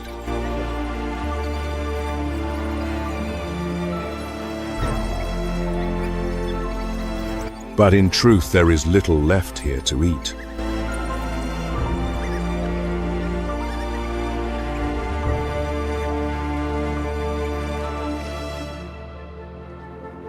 The day on the savannah fades. The air, once hot, is gradually filled with the coolness of night. The Okavango River carries with it the stories of the day that has passed. Its surface glitters with the reflection of the stars. The savannah at night is not silent. And as one day ends, another awaits its moment, hidden in the darkness. It is the whisper of the grass, the mating calls of insects, and somewhere in the distance, a majestic roar affirming territory. Life goes on intense and mysterious under the velvet.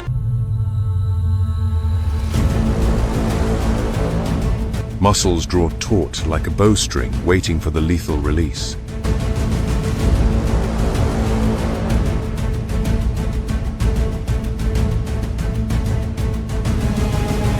Every gust of wind carries the scent of danger and hot blood.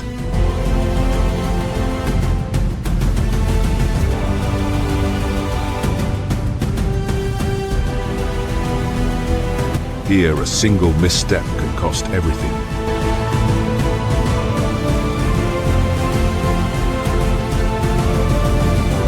And as the sun sinks, the air still hums with the echoes of an unfinished battle.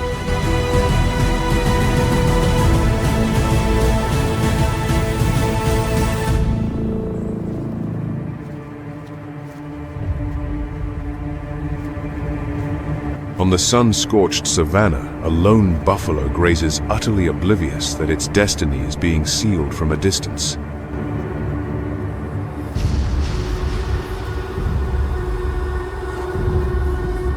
Concealed by the ochre grass, a pride of lionesses tracks its every motion with infinite patience.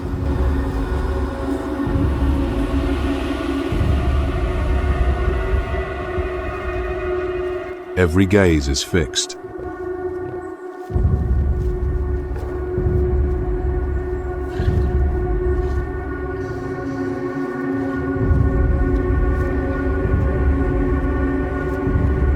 They are waiting for the opportune moment.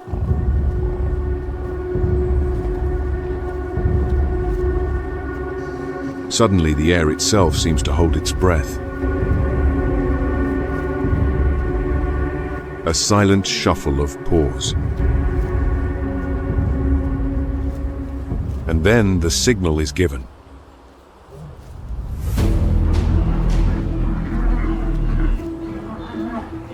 The pride erupts, transforming the landscape into a maelstrom of dust and claws.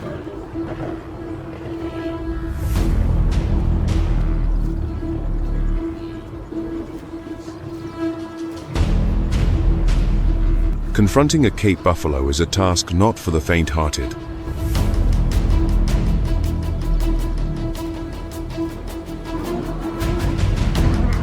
To bring down such a behemoth, each member of the pride must play its part to perfection.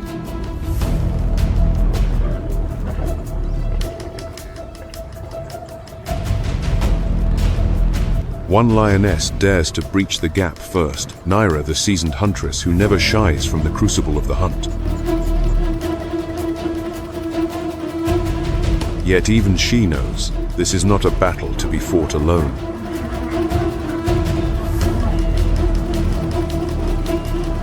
She needs Shadow, the pride's lone male and her once trusted ally.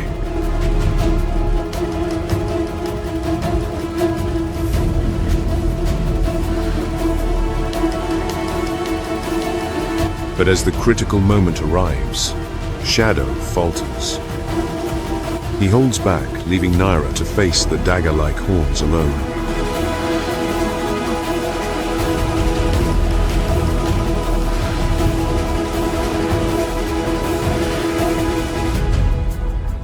The buffalo retaliates with savage force, tossing the huntress to the earth.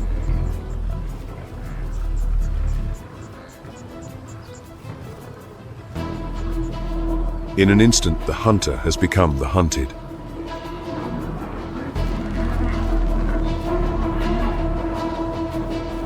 Naira scrambles to escape, but Shadow is nowhere to be seen.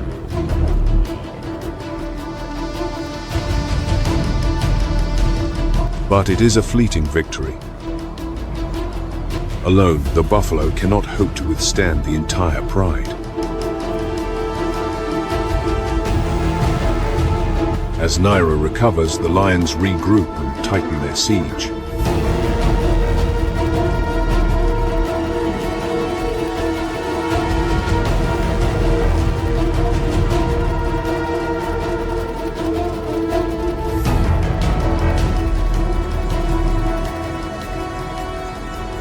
This time there is no escape, and the scales of fate tip decisively in favor of the predators.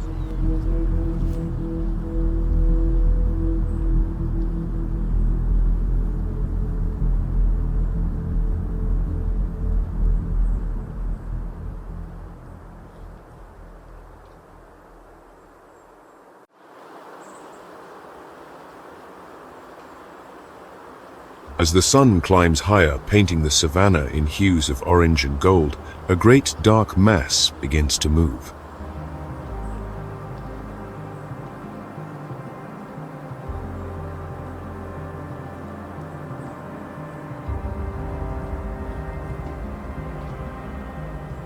It is the herd of African buffalo giants that together form a living wall of muscle and horn.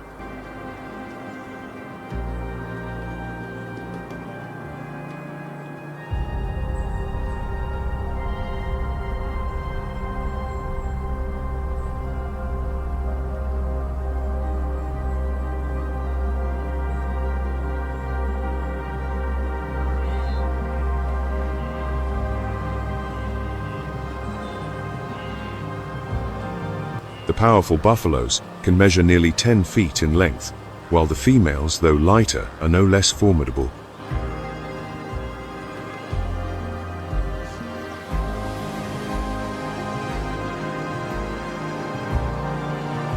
At the heart of the herd, new life is sheltered.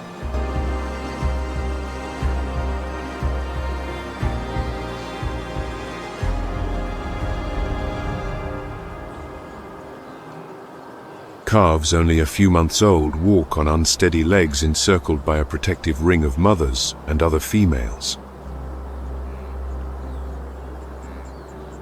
In this vast, shifting society, power is not seized by brute force. It is shaped by the passing of the seasons.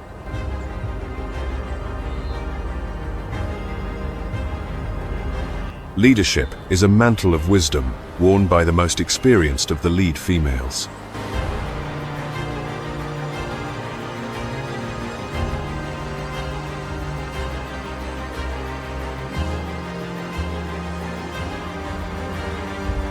She is the matriarch.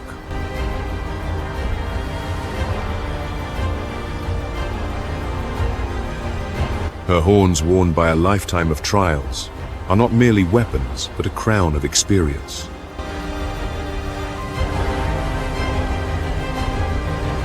For etched into her mind is an unseen map, a chart of ancient riverbeds now turned to dust, and of secret subterranean waters that whisper only to her bloodline.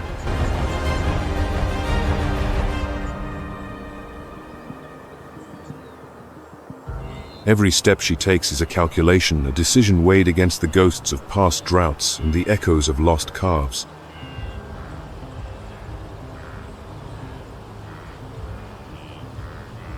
She is the memory, the guide, the living history of the herd, and her burden is the survival of all.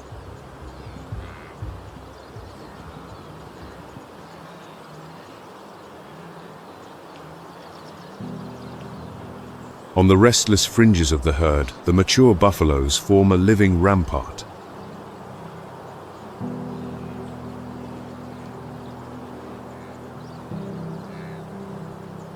But not all eyes are turned outward, searching for danger.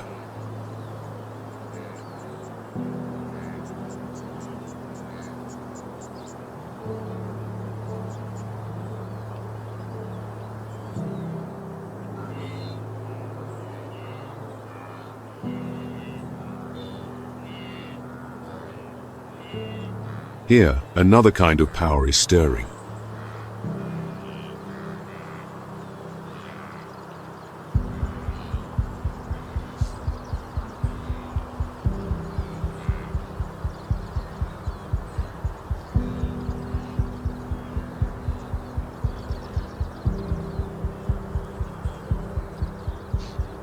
He is a challenger.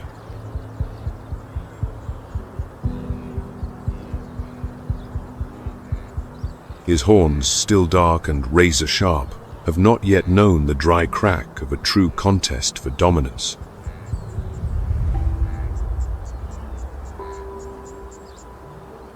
His gaze is fixed not on the horizon but inward, toward the established buffaloes.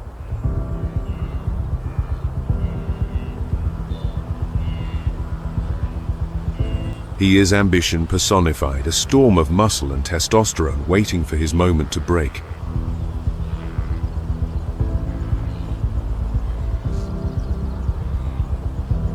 In his young eyes, the scars of the old buffaloes are not badges of honor, but signs of weakness.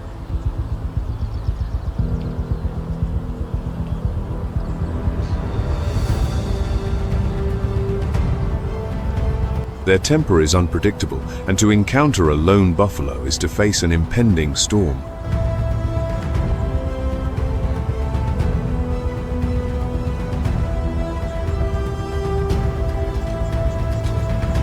These wanderers are scarred and battle-worn, with chipped horns and a wary gaze.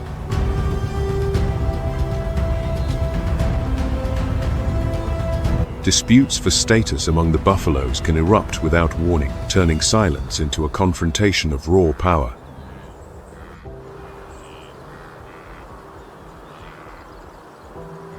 The herd continues its journey.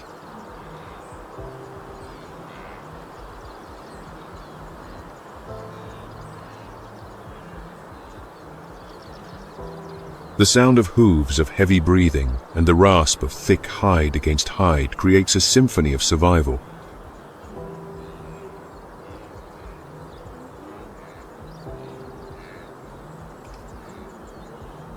And at the very heart of this world of giants, protected from ambitious rivals and predators alike, is the smallest life.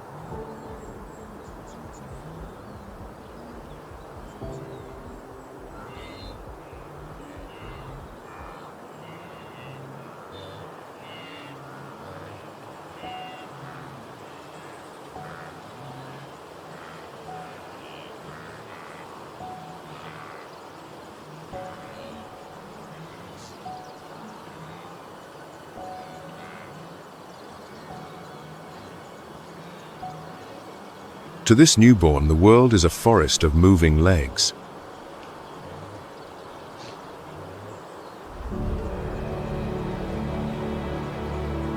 Its mother's scent is its only compass, her soft lowing its only law.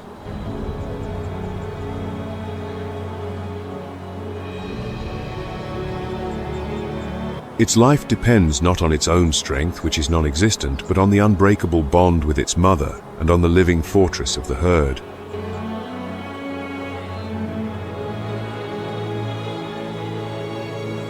It is the future, a fragile promise on unsteady feet.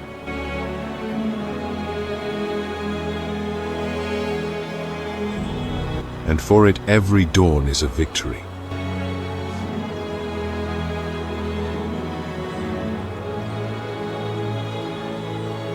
As the heat intensifies, the herd's pace slows.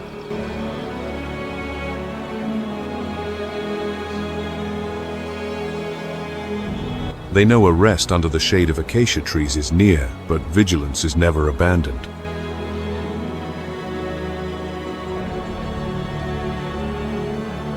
Though social creatures, buffalo maintain a complex and not always peaceful hierarchy.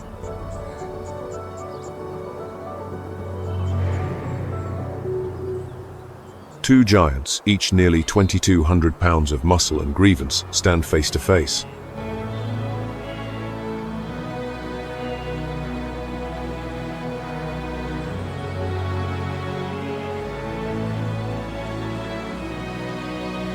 Two giants, each nearly a ton of muscle and grievance, stand face to face.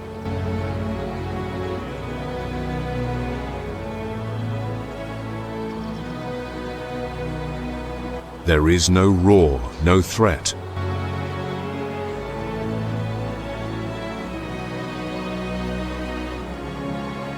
Only the deafening silence of imminent violence.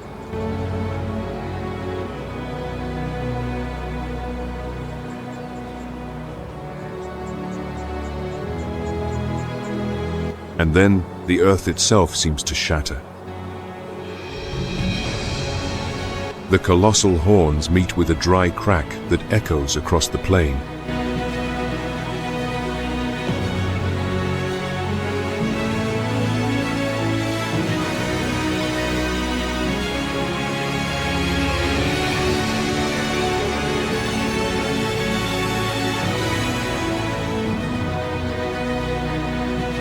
The thick boss of horn, where they fuse across the forehead, acts as a natural shield, protecting them from the thunderous blows.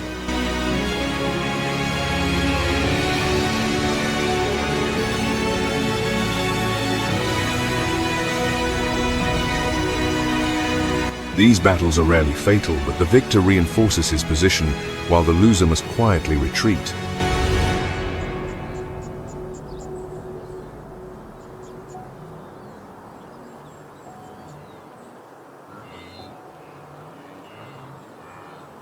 This is the unwritten law of the savannah, ensuring that only the strongest buffaloes maintain the social order and pass on their genes.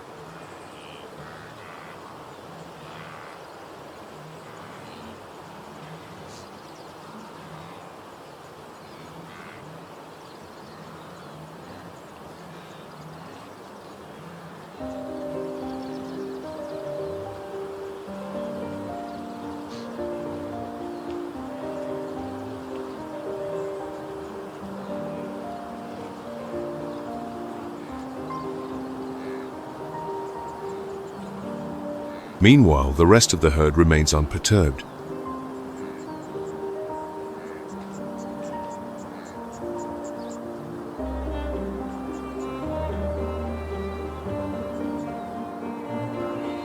Bold oxpeckers perch on the buffalo's backs, picking off parasites in a mutually beneficial arrangement.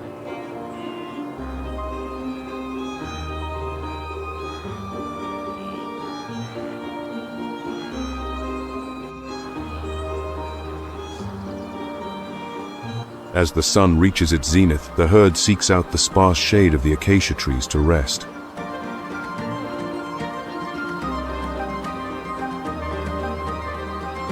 Even now, their eyes remain watchful, and their ears swivel, catching every suspicious sound.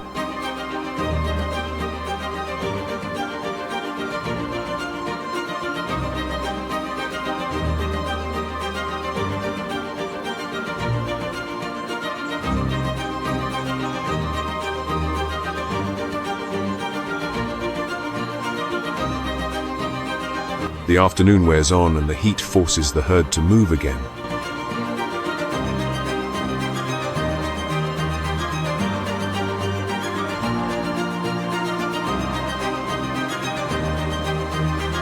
The herd's organization is a masterpiece of survival strategy.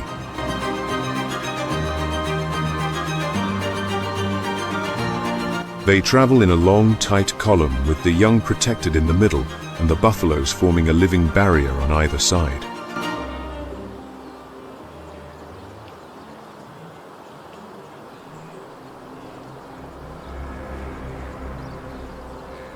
For the African buffalo, water is both a source of life and a place of immense danger.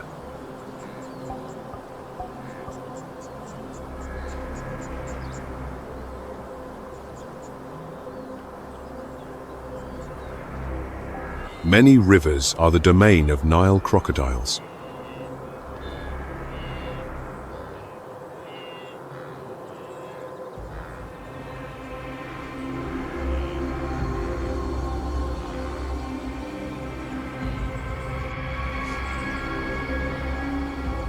As the herd approaches the riverbank, the experienced ones go first to test the way.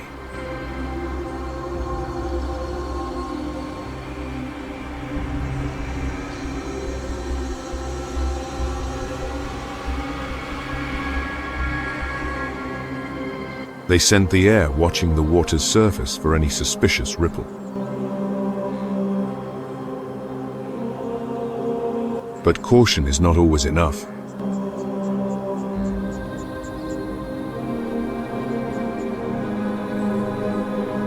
From the murky stillness, an ancient reptile erupts in a blast of violence. Jaws clamp down on innocence.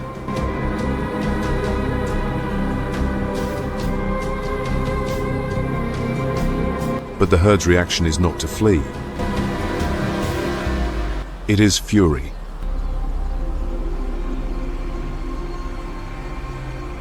A wall of horn and muscle turns on the attacker, a living fortress united with a single purpose: to reclaim their future. This willingness to defend their own is one of the buffalo's most potent weapons.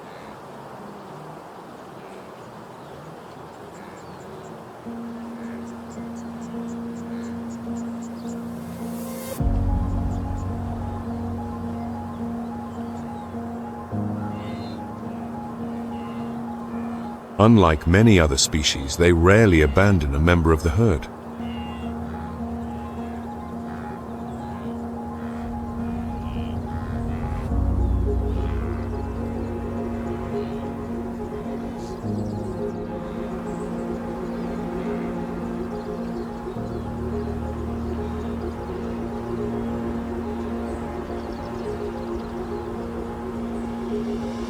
When one is attacked, the herd's response is almost always to confront, not to flee.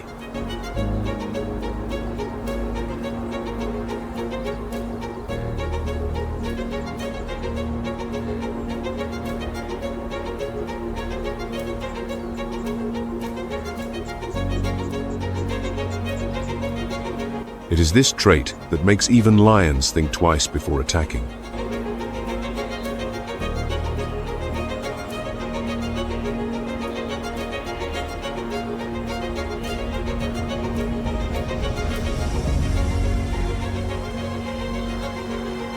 However, during the long migrations of the dry season, the old weak or injured may be left behind.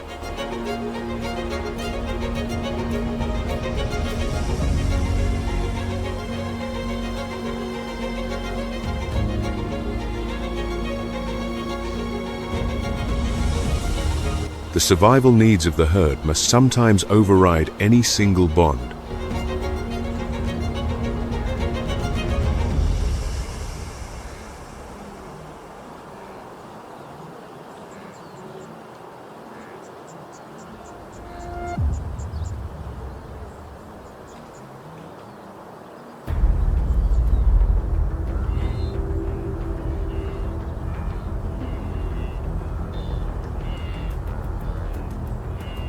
As night falls, the savannah's most cunning predators begin to stir.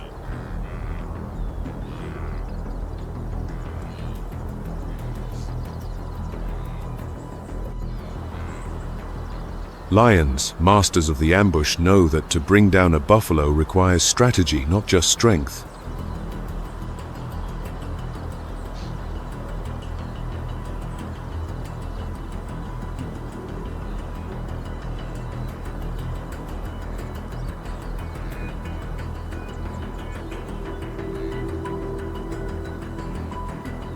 When danger is detected, the buffalo quickly form a defensive circle with their horns facing outward, creating a living fortress.